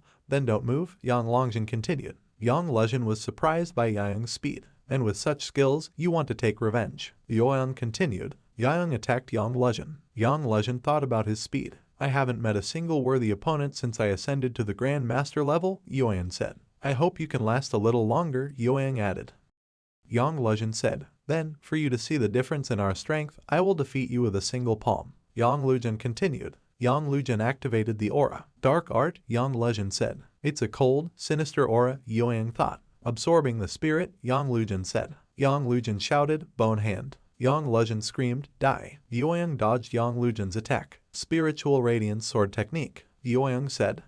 You only know how to run away, said Yang Longjin. Yoyang repelled Yang Longjin's attack. Is my spiritual energy corrupted? Yoyang thought. Surprised, Yang Lujin said. Yang Lujin told Yang that this technique is called Spirit Absorbing Bone Hand. It can not only corrupt the caster's spiritual energy, but also weaken the power of their martial arts by 20 to 30%, added Yang Lujin. Yang Lujin said that this is the best technique of his mentor, who is an elder of the underworld. You should be proud to have this technique applied on you, said Yang Lujin, and now you will taste the taste of despair. Yang Lujin continued. Power that consumes the spirit, bury its soul, said Yang Lujin. Despair, Yoyang said. Yoyang said that he would return Yang Lujin's words. Brilliant Vajra style, Yoyang said. Is this the purest Yang technique? Yang Lujin said in surprise. Although the spirit absorption technique is powerful, it has one fatal flaw. It is afraid of the attributes of fire and pure Yang. Yang Lujin pondered. Twilight is the perfect time for my attack. I didn't expect him to be able to fight back.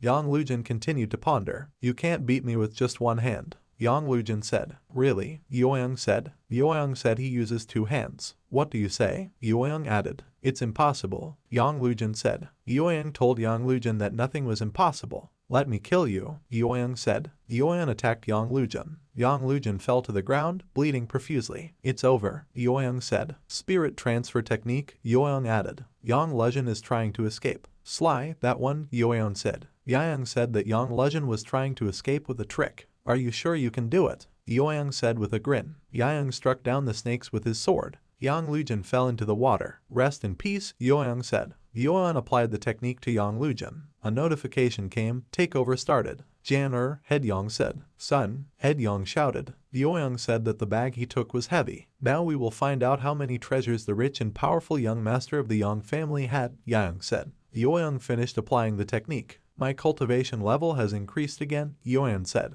In the notification bar, it said, a divine ability, million-point attack speed, tenfold attack speed. Yoyang sensed someone's presence. The head of the Yang family attacked Yang. Jan the head of the Yang family, asked Yang Jun to open her eyes and look at him. What a troublesome Yang family, attacking me one time after another like cockroaches, Yang said. Well, that's fine, Yoyang said. Yoyang said he would deal with everyone. The family head told Yang Jun to wait for him. Your dad will avenge you. Yes, said the head of the Yang family. Yoyang, family head Yang said angrily. You will pay for killing my son. Scarlet Flame Sword, shouted the head of the Yang family. Do you think the first supreme level is something to be proud of? Yoyang said. I'm using you as a test subject to test the limits of my abilities. How dare you be so bold on the verge of death? Family head Yang shouted. Yoyang said that he would return the head of his own words. Impudent boy. Spiral trick, Yoyang said. Family head Yang was surprised. Yoyang wrapped his hand around the head's sword. Yoyang snatched the head's sword out of his hand. No way, family head Yang said. My scarlet flame sword, continued the head. Yoyang told the head that it was a good weapon. That hit the weak spot of my wrist with a light attack, the Yang family head thought. The head of the family said it was a pathetic trick. Even without the sword, I can give you something worse than death. Head Yang, I'm sorry that I didn't remind you of that last person who spoke to me in such a tone was defeated with just one blow, Yoyang said, and has already gone to have tea with the Lord of Hell. Yoyang added, I'll kill you. Family head Yang shouted. The head activated the flaming Yang dance technique. Head Yang, your abilities are so pathetic, Yoyang said with a smirk. I'll kill you. The head continued to shout. Yang dodged all of the Yang family head's attacks. Yang family head, I'm sorry that I didn't remind you that if your opponent can easily distract you during a fight, then you will die quickly, Yoyang said. The head of the Yang family was shocked. Yoyang attacked the head. Mysterious shield. The Yang family head shouted, such speed. How can he be so fast? Thought the head of the Yang family. The Yang family head continued to ponder. Yoyang said with a sneer. The head of the Yang family was puzzled. Yoyang threw a punch. Such power. The head of the Yang family continued to think. Family head Yang thought that he couldn't take it anymore. Yang broke through the Yang family head's defense. Head Yang, you were doomed from the moment you lost your composure and showed your weakness, Yang spoke. Yoyang said that with the sword in his hands, he would send the head of the Yang family on his last journey. It's all over, Yoyang shouted. The sword pierced through the Yang family head's chest. The head of the family started to bleed from the mouth. The head of the family's chest was punctured. Yoyang, yelled the head of the Yang family. Yoyang took out the sword from the head of the family. You are no match for me even though you have reached the supreme level, Yoyang continued. The head of the Yang family laughed. You won't get away with it even if I can't kill you, said the Yang family head. Yoyang was puzzled. Blood explosion technique. Family head Yang shouted. The head of the Yang family said that they would go to hell together. There was a huge explosion. Everything went up in smoke. Do you want to die with me? Yoyang asked. Yueyang said that the head of the Yang family didn't deserve this. The head of the family was confused. How is this possible? The head of the Yang family continued. Yueyang apologized to the head of Yang. I put it on as soon as you blew yourself up, Yueyang continued. Yueyang said that the family head's plan failed. I was unharmed this time, Yueyang said. How did you get such a high-level magic item? Family head Yang asked in surprise. Yueyang said that the head of the family has a good weapon. I'll take it, Yueyang continued. Yueyang said that he would take the Yang family head's cultivation. Yueyang, family head Yang shouted. You'll see, I'll turn into an evil spirit, but there's no way I'll let you go. The head of the Yang family shouted. To be honest, even if you descend as a god, I will still kill you, added Yueyang. Yueyang started to take the cultivation of the Yang family head. Yang received a new notification. The takeover is complete. Congratulations to Master for reaching the 7th level of the Grand Master. I went up 3 levels at a time, Yueyang said. Yueyang said he hadn't been so happy in a long time. Yueyang told Kingju to come out. How long were you going to hide? Yueyang continued. Kingju headed towards Yueyang.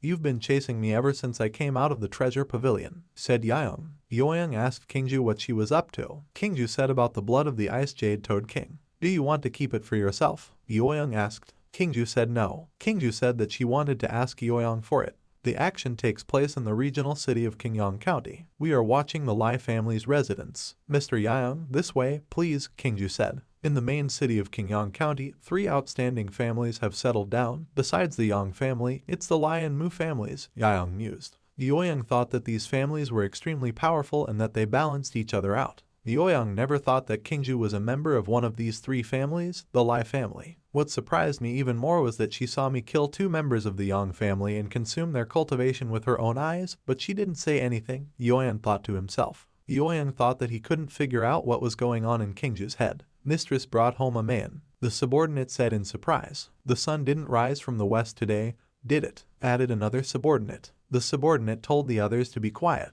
Don't scare off the lady's future husband, the subordinate added. Kingju told Yueyang that they were here. Yueyang looked at Lai Yunjian in surprise. My grandfather, Lai Yunjian, Kingju said. Yueyang asked Kingju if he was poisoned. 3 years ago, Grandpa went to cultivate in a cave, but by chance, he was poisoned by the bite of the Black Scale Snake King, a 5th-order demonic beast, Kingju continued. Kingju continued her story. She said that in case of poisoning, a person gets covered with black scales, and also, the poison slowly eats away at the person's internal organs. The patient cannot speak, eat, or move, and only suffers from terrible pain from day to day, Kingju added. Kingju told Yueyang that when the scales covered Lai Yunjian's face, he would die. Judging from the old man's condition, the Lai family has spent a lot of effort to slow down the spread of the poison, Yueyang reasoned. Yueyang thought that otherwise, Lai Yunjian wouldn't have lived so long. So you wanted to buy the blood of the Ice Jade Toad King in the treasure pavilion and chase me for the sake of saving your grandfather, Yueyang asked. Yueyang asked about what would happen if he didn't give it up. Kingju promised that she would do whatever Yueyang asked. Kingju's subordinates were puzzled. Kingju told Yueyang that she would achieve this at all costs. Kingju's subordinates begged Yueyang for help. Yueyang was taken aback by Kingju's subordinates' behavior. Kingju's subordinates begged to save Lai Yunjian.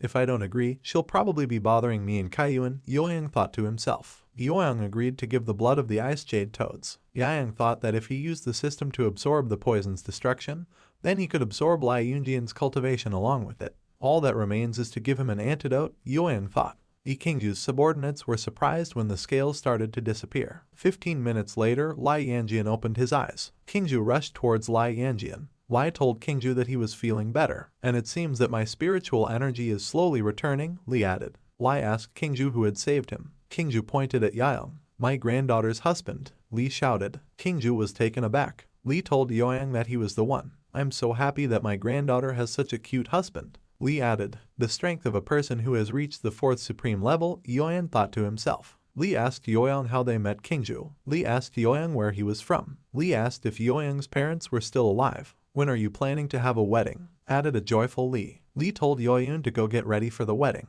All formalities must be observed. Li added. Yueyang told Li that he had misunderstood. We have nothing to do with Kingju, Yueyang said. Yueyang said that he didn't intend to marry Kingju. Li was puzzled. Do you think Kingju isn't good enough for you? Li asked indignantly. Yueyang said that he kept his promise. So leave me alone, Yueyang added. Yueyang said that he has things to do, so he apologizes. Li ordered Yueyang to stop. You must marry my Kingju today, Li shouted. Yueyang asked Li what he was trying to do. Kingju asked Lai to stop. Li said he didn't care. So are you going to marry my granddaughter today or what? Li continued. Yoyun told Li that his insistence offended him. I'll have a hard time if I take the 4th supreme level lightly, Yoyun mused. Yoyun was puzzled. So you'd rather beat me up than marry my Kingju, said a frustrated Li. Li said that apparently Yoyun and Kingju really aren't cut out for each other. Li asked Yoyun why he was giving him hope. Wouldn't it be better if I just died? Continued a distressed Li. Kingju asked Li how long he was going to be clowning around. Li was taken aback. Li said that they were just fellow students. Since you saved me, let's go to the Treasury, Li continued.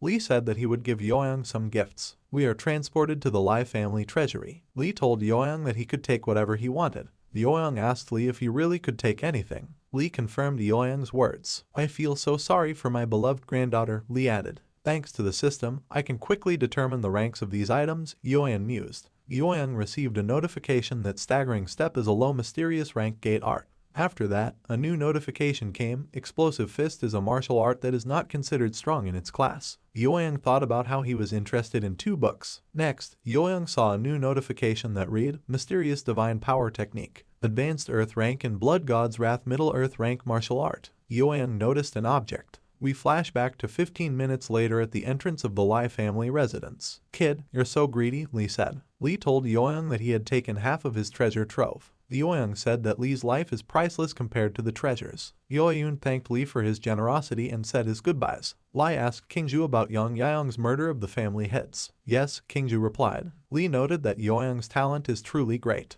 It would be a blessing for the Li family if we could establish a relationship with him, Li added. Li said that due to the loss of the Yang family's support, they wouldn't be able to do anything. But Yang Longjin's teacher, an elder from the underworld, is not to be trifled with, Li continued. Li revealed that Yang Lejin was the elder's only disciple. If he finds out that his favorite disciple was killed, he will definitely go get revenge on Yoyang, Li added. Kingju said that Yang was very strong, but if he ran into an elder, there was no telling what would happen next. Li asked if Kingju was worried about Yoyang. Do you feel sorry for him? Li asked. Kingju said that she was just curious about Yoyang's future. Li summoned the shadow guards. The shadow guards froze, waiting for Li's order. Li began to voice his order. Keep a close eye on the Yang family's every move, Li said. Li said that if there was support for communication with an elder from the outside world, they should inform him. The shadow guards began to obey the order. My dear granddaughter, I'm sorry I didn't tell you that sometimes until now, Li would say. Li added that being interested means starting a relationship. Kingju was taken aback. Li told Kingju that he was going back to the sect. Li was surprised that Kingju left quickly. She's an adult now, and she still hasn't learned to talk, Li said. Well, that's fine, Li continued. Li said children should build their own futures. The action takes place in the Spirit Tempering Hall. The Spirit Tempering Hall is open today, a passerby said. Brother Li, your cultivation has increased significantly in the few days you've been gone. The man added. The stranger said that Brother Yang had also become stronger. The old man said that students who want to enter the Tempering Hall should get in line. Brother Li said he would like to, but he doesn't have any money. I can only use the double efficiency room today, Li said. The guy asked Brother Li if he would use the triple efficiency room. The man told everyone to disperse. The guy was mad at him. Brother Li told the guy to calm down. This is how Yukian, Brother Li was saying. His family has been trading for generations, and they have a huge fortune, Brother Li added. My brother told me about the rumors about how Yukian, who started exchanging gold for spirit stones at a rate of 100 to 1 as soon as he joined the Kaiun sect. Brother Li added that how Yukian had become the richest external disciple in just a month. Although his cultivation level and abilities are low, he achieves many things with money. Brother Li added, if you provoke him, it's not a fact that he won't pay someone to beat you up. Brother Li said. How Yukian said that he needed a room 10 times more efficient. The strangers were extremely surprised that How Yukian had taken a room of tenfold efficiency. Now you understand why I stopped you, Brother Li asked. Brother Li said that the Spirit Tempering Hall only has one room of tenfold efficiency. Brother Li added that the entrance to this room alone was worth 500 spirit stones. We can't hurt rich people like him, said Brother Li. The old man told How Yukian that he was late because the tenfold efficiency room was already booked. How was surprised. This room was always available, How said. How asked the old man who was using the room. Do you think I'm lying? The old man continued. The old man told How to take a look for himself. We are watching the Spirit Tempering Hall with a light on. How's subordinates told him what to do. How's subordinates pointed out the room with tenfold efficiency. How said they would wait. You may not know it, but the tenfold efficiency room has always been empty, not only because of its high cost, How said. Hao said that after entering the room, you need to spend another 300 spirit stones to activate the magic circle. Also, Hao said that the circle itself needs to constantly insert new stones, otherwise it will stop working. Hao went on to say that if the circle's activation was interrupted or the person couldn't handle the pressure coming from the circle, the person would experience a backlash. That person, even if they had enough money to reserve this room, won't be able to keep the circle activated all the time, Hao said. Hao added that he would be out in an hour. The subordinates were pleased with Hao. Exactly 1 hour has passed since the events took place. Hao was talking about him coming out soon. When he comes out, we'll beat him, added subordinates. 2 hours passed from the moment of the events. Hao's subordinates were puzzled that no one had come out yet. 4 hours passed from the moment of the events. I'm sick of it, Hao thought. Hao told his subordinates to stay awake. You've got drool all over my things, added Hao. The subordinates were puzzled that he never came out. They assumed that he was also very rich. The second subordinate agreed wholeheartedly. When did the Kwin sect have a second rich man besides me? Hao Yukian, Hao said irritably. Hao said that he would teach the person who stole his room a lesson today. The subordinates supported Hao, saying that he was very rich. Hao was surprised to see people running away from the tempering hall. Hao asked why his subordinates were running away. A subordinate told Hao that the tempering hall was shaking. The subordinate pointed at the shaking hall. The source of the earthquake is a room of tenfold efficiency, Hao thought. Hao was extremely surprised that the cause of the earthquake could be a person who was advancing to a new level. The subordinates asked Hao to run away from there as quickly as possible. Hao wanted to know who that person was. Hao was shocked that the hall was blown up. Hao froze in surprise. The subordinates shouted at Hao to run. Yueyang jumped out of the hall. Yueyang landed right on the floor. Yueyang said that the Hall of Spiritual Purification lived up to its name. Yueyang received a new notification. Congratulations to the host for opening a 20-fold attack speed. Spending half of the Lai family's treasures on a room in the Spirit Tempering Hall has paid off, Yueyang thought happily. Yueyang reflected that he had instantly risen from the 5th level of a Grand Master to the 1st Supreme level. The upcoming Inner Disciple trial won't be a problem, Yueyang continued to think. Yueyang wondered why these noobs were shouting so loudly. Now I don't look forward to the test so much, Yueyang mused. The subordinates were trying to bring Hao to his senses. Actions take place on a test of inner students. Today is the 3rd time that the Kwin sect is conducting the inner disciple test, the woman said. The woman continued to say that the test will be held in the form of one-on-one duels. We have several arenas for this purpose, the woman added. Also, the woman said that 300 outer disciples will participate in this trial, but she said that only 20 of them will be able to become inner disciples. The woman continued to explain the rules in which dueling participants were not allowed to cause serious injuries to their fellow practitioners. Yalan was surprised. Yueyang asked Yalan what had happened. Yalan replied, nothing. Ever since we came back from the last descent down the mountain, Yalan has been avoiding me constantly, Yueyang mused. Yueyang wondered what Yalan was up to. Yalan recalled Yueyang's words. Yalan thought Yueyang was a but after a few days, I realized something, Yalan continued to think. In the future, I'll catch up with you, Yalan mused. Yalan thought that the only way to get Yueyang's attention was to get a high position. You didn't think of me at all before, so I'll make you start now. Yalan continued to think. Yueyang thought he didn't understand women at all. The woman reported that the test of inner disciples had officially begun. Hu Yanfeng said that this test will be much more interesting than all the previous ones. Sun Kai said that she had heard about this test and that there would be a disciple named Yan, who was already famous for having a special talent in the sect. Elder Q, you're the one who invited him to the sect, right? Sun Kai asked. Come on, Q Chang'an said. Q had said that if any of the disciples had outstanding talent, it would be 3rd Elder's personal disciple, Lai Qingju. She is shrewd beyond her years, which is very good, Kai said. Also, Kai noted that Qingju is very focused on martial arts and very cold towards everything else, which is very troubling for other people. I thought that the mercenary I sent for Yaoyang's head would be able to handle it easily, but suddenly he failed, Han Zion mused. Han Zion thought that he had underestimated Yaoyang. Han Zion thought that if Yaoyang passed the inner disciple test, it would be harder to get rid of him. Elder Q, you've only just become one of us, Kai said. Kai told the elder that he was able to find a talent for their sect that was worthy of respect. The elder was confused and said that he was being flattered.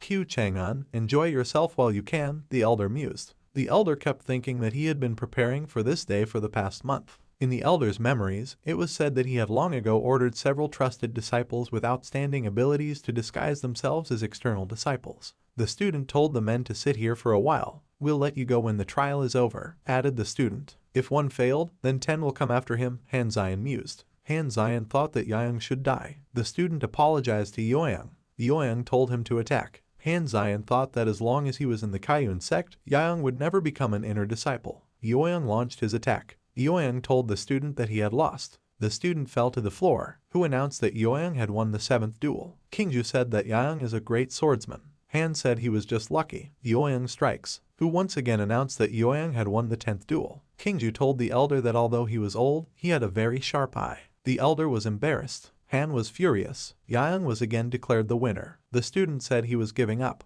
Yaoyang is definitely an external disciple, the guy said. Also, the guy said that Yaoyang is very strong. The man said that his eyes couldn't keep up with Yaoyang's speed. The stranger announced the end of the test, who said the test was complete. Next, I will announce the list of names of those who have become inner disciples, who continued. Yaoyang announced who first. The second who was announced by Jian Yu. Yalan announced the third who. Yaoyang, I will definitely be on the same level as you. Yalan thought to herself. This has reached the first supreme level in such a short time. Han mused, displeased. In his mind, Han didn't understand how this was possible.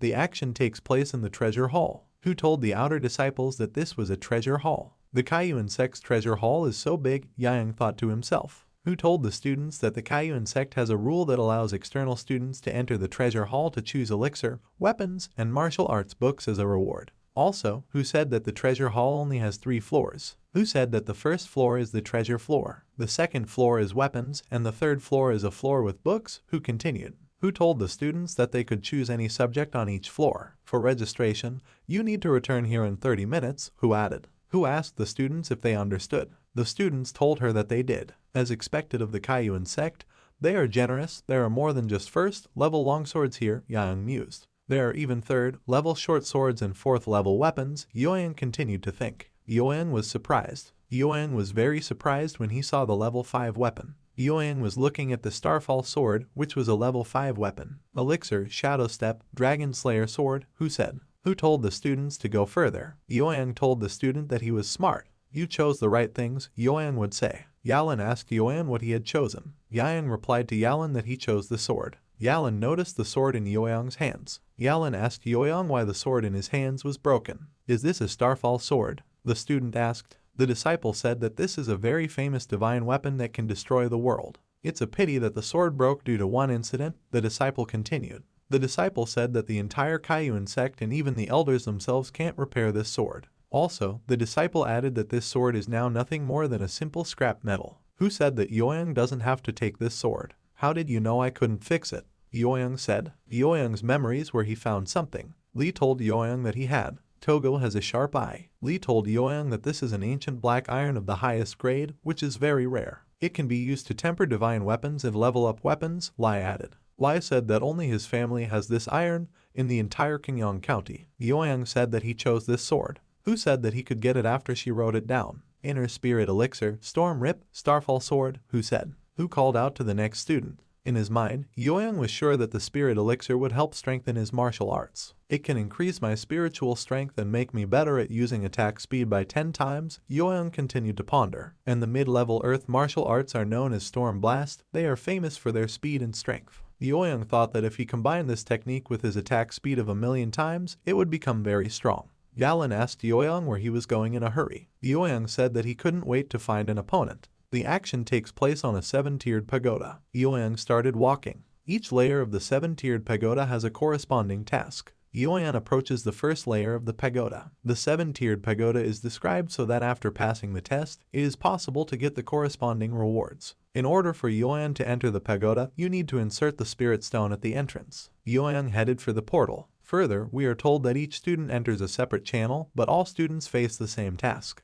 After that, we are told that this way students will not be able to prevent each other from influencing the final result. Yaoyang saw a third-order supreme demonic beast, the Shadow Leopard. The difficulty of the first floor is a battle with a third-order demonic beast, Yaoyang thought. Yaoyang said that he would go up to the 3rd floor in no time. The demon attacked Yaoyang. Yaoyang deflected the demon's attack. The stranger said that someone had passed through 3 floors of the pagoda. The student wondered. He only walked 3 floors, the student continued. Another student noted that it's not the number of floors, but the speed of passing. Also, another student added that someone passed through 3 floors almost instantly. He's so fast that I didn't even have time to blink, another student added. Big Sister Kingju was surprised. The stranger said that the 4th floor was passed. The stranger said that he had already passed the 5th and 6th floors. This is impressive. The stranger added. The disciple said that the current record for the 7th floor of the pagoda belongs to a disciple who took 4 hours to pass the 5th floor. Also, the disciple added that this person was senior sister Kingju,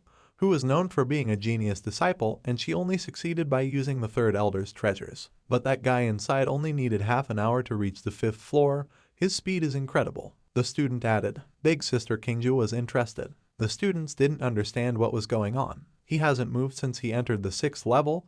Could it be that he's injured? Said the student. If the 1st to 5th floor of the pagoda is considered dangerous, the disciple said. The student said that he couldn't imagine being on the 6th floor. The disciple said that those who reach the 6th floor must be very strong and have a lot of experience. I've heard that even those who are on the same floor as our elders might not be able to complete all the floors. The disciple continued. Another student was very surprised by this. What's on the 6th floor? Another student asked. The student said that no one had ever reached the 6th floor before. One of the students guessed that he was on the 6th floor. Actions take place on the 6th floor of the pagoda. Young was glad that he didn't have to fight the beasts anymore. I hope you'll amuse me, said Young. Young wondered why the man was wearing shackles. Young was surprised by his speed. Yoyun wondered if this was the 5th stage of the transcendent realm. Young launched his attack. Young was surprised that his attack passed through the opponent. I really hit it, Young said. Young said that he didn't feel the place of impact, as if he had hit water. What strange tricks, Young thought.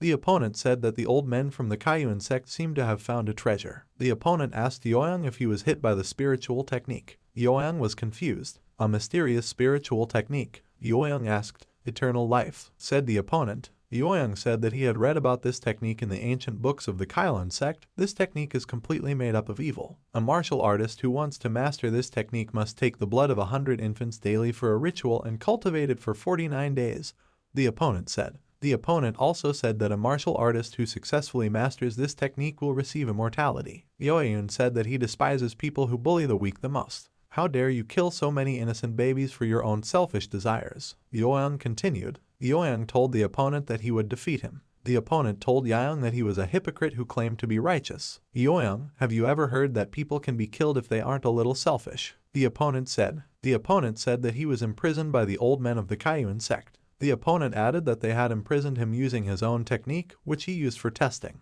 Young started attacking the opponent. The opponent said that by doing so, they forced him to atone for his sins, and then he asked Yoang if this was a selfish desire. The opponent attacked Yoang. The opponent told Yoang to surrender. If you want to blame someone when you die, blame the old people, said the enemy. The opponent said that it was the old men who sent the disciples to his door to kill them. The opponent told Yoang that he was in a good mood. The opponent said that he would deal with Yoang quickly and let him die quickly. Yoang attacked the opponent. Yoang resumed his attack again. 20-fold increase in speed. Yoang shouted. The enemy was extremely surprised. Yoang found himself facing an opponent. Storm strike. Yoang shouted. Yoang stabbed his opponent with his sword. Yoang asked the opponent if he was trying to escape. The enemy started to run away quickly. Yoang struck again. Yoang attacked again. Yoang threw another punch at the opponent. The opponent said it wouldn't work on him because he was immortal. Who says I'm trying to kill you? Yoang said. The opponent was shocked. Yoang told the opponent to be half alive. The opponent asked Yoang what he was going to do. Yoang received a notification saying that the target was ready to be absorbed.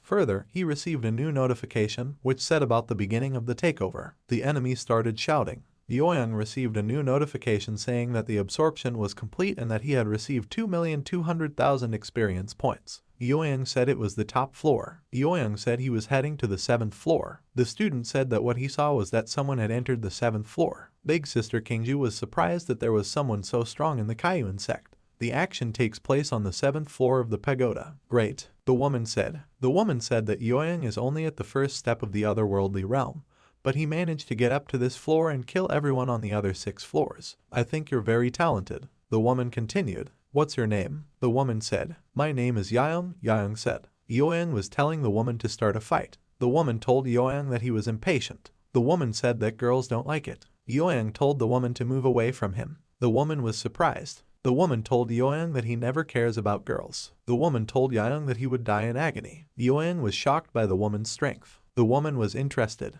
The woman attacked Yoang. Yoang activated a 20-fold attack speed. The woman was surprised by Yoang's speed. I tried to get close to you twice, but you left me again. Yes, said the frustrated woman. Yueyang thought that if he had moved slower, his arm would have been finished. Yueyang thought that he couldn't underestimate this woman. I have to be careful with her, Yueyang kept thinking. The woman told Yueyang that she wouldn't let him dodge her next attack. Fire strike, Yueyang shouted. The woman was surprised that Yueyang knew so many techniques. The woman told Yueyang that these techniques didn't work for her. The spirit ring. Stop it, the woman shouted. The woman told Yueyang to let her kill him. The woman attacked Yueyang. Yueyang shouted, the gap. The woman was confused. The woman was surprised that she couldn't hold onto Yueyang's technique. The woman couldn't fend off Yueyang's attack. The woman said that she didn't expect Yueyang to combine sword energy and flame techniques. The woman told Yueyang that she had underestimated him. The woman dodged Yueyang's attack. Auric border. Stop it, the woman shouted. The woman managed to catch Yueyang's technique. Yueyang's technique was destroyed.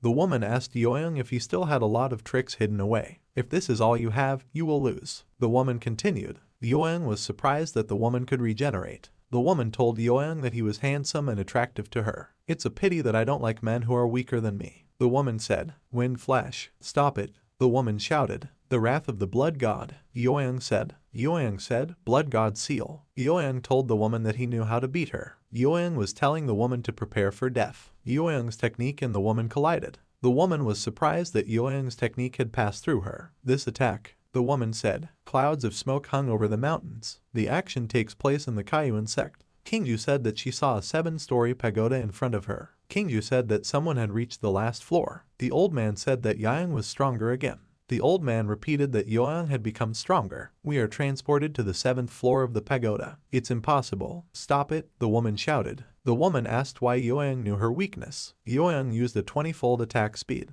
The woman told Yueyang that she didn't want to play anymore. Yueyang was surprised by the woman's ordinary appearance. The woman is crying. You're bullying me. How come after so many years, there are still 5 people who dare to bully me like this? The woman said. Yueyang asked the woman if she was okay. The woman asked Yueyang when he realized who she was. You were actually going to use your spiritual powers to attack me, the woman continued. Yueyang told the woman that his blade didn't hurt her. You're not like the guy on the 6th floor, you're able to heal yourself not because you can recover quickly, but because of your original form, Yueyang added. Yueyang told the woman that she was a spirit. The woman agreed with Yueyang. You guessed it, my name is Bai Chen, and I'm the guardian spirit of the 7-story pagoda, Bai Chen said. Yueyang thought that a spiritual being was a form that was illuminated by the aura of the earth, and it's very difficult for ordinary martial arts techniques to completely defeat him, Yueyang mused. Yueyang thought that only spiritual power attacks could work. I didn't expect that the wrath of the blood god that I got from the Lai family would come in handy here, Yueyang continued to think. Yueyang asked Bai why she dressed like this before. Bai told Yueyang that the tower was very boring. She wanted to have fun by pretending to be an adult.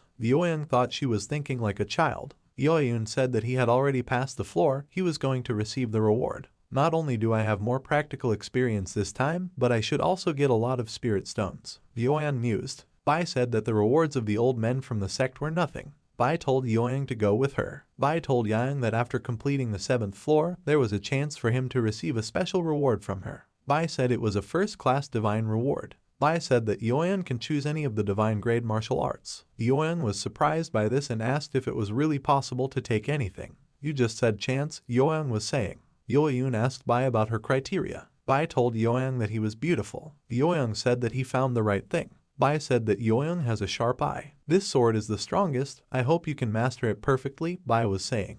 Yueyang said he could do it. We watch the mountains. Someone is playing shogi. Master, our sect hasn't received a first-class divine award in hundreds of years, Wang Fen said. Great Elder, what do you think of this? Qin Yuandao said. Wan said that he would send someone to scout out this person later. If he had a great talent, he would accept him as a disciple. Qin said that he had lost. Wan said he was getting older, so it was harder for him to win in shogi. Qin asked Yuandao if everything was fine. The Empire Sect competition is less than 3 months away, Wan was saying. Wan said that he hoped that the person would be able to surprise him. Qin agreed with Yuandao. The action takes place outside the 7-story pagoda. Elder, I'm here to collect the spirit stones rewarded for breaking through the tower, the old man said. The old man said that the stones belonged to Heron. The students were surprised that Yueyang got out. Yueyang turned around when Big Sister Kingju called out to him. Big Sister Kingju told Yueyang that they hadn't seen each other for a long time. I didn't expect you to actually come to Grid Kaiyuan, Big Sister Kingju said. Are you Qin Yao? Yueyang asked. Are you the one who just came out of the tower? Qin was saying. Qin told Yueyang that he was amazing. Qin told Yang that he was very cool. I really met the right person, Qin said. Qin invited Yoyang to dinner. Tell me what was inside the pagoda, Qin would say. The subordinates were surprised when they saw Yoyang. He just joined the inner sect and passed the 7-story pagoda. Is he definitely a human? Continued the subordinates. A subordinate reported on the situation. Are you saying that he passed the 7-story pagoda? Said who? The subordinate said that he saw it with his own eyes and that he could not be mistaken. Who had said that Yang's strength had reached a high level? I really wish I had killed him sooner. Said who? The subordinate told who not to get angry. He only passed by the 7-story pagoda, it doesn't mean anything. Said the subordinate. Who yelled at the subordinate? Who said that no one knows the secret of the 7-story pagoda? As an elder, I know everything about her. Said who? Who said that once the examinee was identified by the guardian spirit in the pagoda, he would give him a very rare treasure. These treasures are much higher level than the ones in the treasure hall. Added who? Who said that if Yang was rewarded with a strong treasure, then his strength would increase again. This time, if I want to get rid of it again, it will be even harder, who continued. The subordinate told who to calm down. Remember when you said that the spirit spring will be activated in a few days, said the subordinate. A subordinate asked Wu Hu why they shouldn't take the opportunity to try and kill Yoyang. Who thought about it? Who told him it was a good idea? I know what to do, who continued. Who told the subordinate that he was considering all possible options to hide the news of Yoyang's success in the fight against the pagoda? Who said that he didn't want any of the Kayun sect elders to pay attention to Yoyang? The subordinate agreed with him. Who said that he would spare Yoyang's life for a couple more days? Qin and Yoyang are having dinner. Qin was surprised at how much Yoyang had traveled in a couple of months. Qin said that she really admired Yoyang more and more. Qin was confident that with Yoyang's current strength, he would be at the top of the list of spirit source contestants. Qin asked Yoyang what he thought. Yoyang asked Qin what she was talking about. Qin told Yoyang that his ignorance was absolutely normal because he had just joined the sect. Ordinary spiritual springs contain great spiritual power that can be used by martial artists to cultivate and break through, but it also drains quickly, Qin said. Qin said that the spiritual spring she mentioned refers to a natural spring in the middle of Mount Funel outside of Kenyang. Qin said that this spring is made special by the spiritual vein. It automatically replenishes its energy at regular intervals, so you can say that it is an inexhaustible source of energy. Qin continued. However, due to its location at the crossroads, coupled with the fact that the spirit source is very valuable, Qin said. Qin said that since its discovery, it has been owned by 4 sects. Qin had said that the so-called 4 major clans were the strongest sects in Kenyang County and the surrounding counties. We are transported to the Liang sect. In addition to the Kayun sect, there is the Liang sect from Haishan County, Qin said. This is the Liu He sect. Also, Qin said that the Liu He sect is from Bayan County and the Feilei Pavilion is from Huanan County. We are watching the Fenglei Pavilion, Huanan Province. 100 years ago, the 4 major sects agreed that, Qin continued, they will use this spiritual spring as a common testing ground for the 4 sects, and it will be activated once a year, Qin added. Qin had said that each sect was allowed to bring 8 of their new disciples with outstanding talent to participate in the competition, but in the end, only 20 of them would be able to enter the spirit spring. Originally, each sect had an average of 5 places to enter the spirit spring, but after a long time, everyone was dissatisfied, Qin said.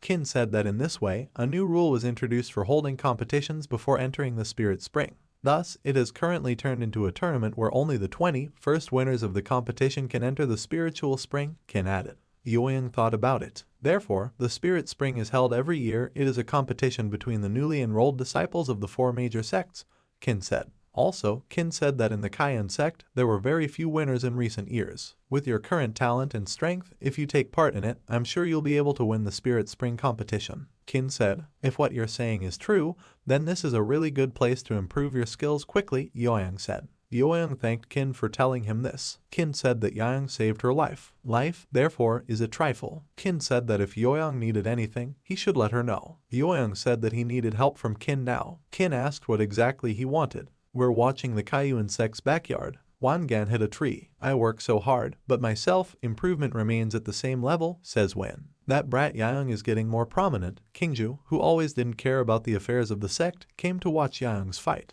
Ban mused. Wan thought that at this rate, Kingju would stop paying attention to him. Ban heard some sounds. Words came from the cave. Is this a secret cave? Said Wan. The action takes place in the Kayun sect's training ground. This time, you are all the ones that the elders unanimously chose among the inner disciples, Hong said. Hong said that everyone should understand the essence of this mission. This trip to the spiritual spring will undoubtedly be very beneficial for all of you. We hope that you won't let us down. That's right, Hong continued. All the students agreed. Brat, just wait and see, who thought. The action takes place on Mount Fu Nu. Everyone's here. Yes, said Hong. Hong said that this is the venue for the competition. Sun Q, I didn't expect you to lead the team this time, Hong said. Didn't you learn enough last year? Lei Shan said. Qin said about what she had heard about him. He is the second elder of the Fenglei Pavilion. His name is Lei Shan, Qin continued. Although he is young, but he has already reached the 10th step of the otherworldly realm, so his strength should not be underestimated, Qin was saying. Elder Lei, you can't say that, Yang said. Ian said he came prepared this time. Yang said that Tao wants to compete with his Lil High Sect, who are the permanent champions. This person's name is Yang Yang, and he is the third elder of the Lai Yang Sect, Qin was saying. Qin said that Yang is at the 8th stage of the otherworldly realm. Lu Jian was embarrassed. This is Lu Jian, the great elder of the Lu He Sect, known as the Holy Sword, who has already reached the 2nd stage of the otherworld realm, Qin continued. Who thought that the tournament hadn't started yet and there was already so much hostility around. Hong said that this stage is for young people, the elders don't belong here. It'll be dark soon if you keep talking nonsense, Hong added. Ian agreed with the elder. He said that it didn't depend on people like him. Ian suggested that we start the tournament early. I am Yang Guan of the Liu He Sect, Yang said. Ian asked the students who would like to compete with him. Hong asked the elder what he thought. This disciple named Yang has reached the 1st stage, who said. The elder said that this time, the Lil He Sect is determined for victory. Qin Feng accepted the challenge. I am Qin Feng of the Kaiyuan Sect, Qin said. Qin said it was nice to meet you. Qin asked Yaong if Qin Feng would be able to win. Yaong said that Qin Feng was no match for Yang Guan. Is that all you can do? Yang Guan said. How dare you underestimate me? Qin said. Qin shouted, giant spiritual fist. Ian said that he wouldn't even have to use a sword. Ian shouted, get it. Yang attacked Qin. Qin fell into the water. Yang told Qin that he was no match for him. The students were surprised. Big brother Qin, who is at the 7th stage, was instantly defeated. Continued the students. Ian said that anyone who thinks they have enough strength should fight him. The disciples said that Yang of the Lu He Sect was too arrogant. He thought they were afraid of him. I am Zhu of the Lai Yang Sect, Zhu would say. Zhu said it was nice to meet you. Ian said he was a better opponent. Yang attacked Zhu. The disciples said that Yang was strong. This guy is not bad, I think he has. There are a few moments when he demonstrates Senior Lu's behavior, Lei said. Yes, his swordsmanship is amazing, the elder said. He's my closest disciple, I only recently let him out to practice, the elder continued. The elders were surprised. Rumor has it that the elder doesn't accept all of his disciples. Is Yang Guan really his closest disciple? Lei thought. No wonder he's 50-odd years old. It looks like he's going to have an uphill battle, Lei continued to think.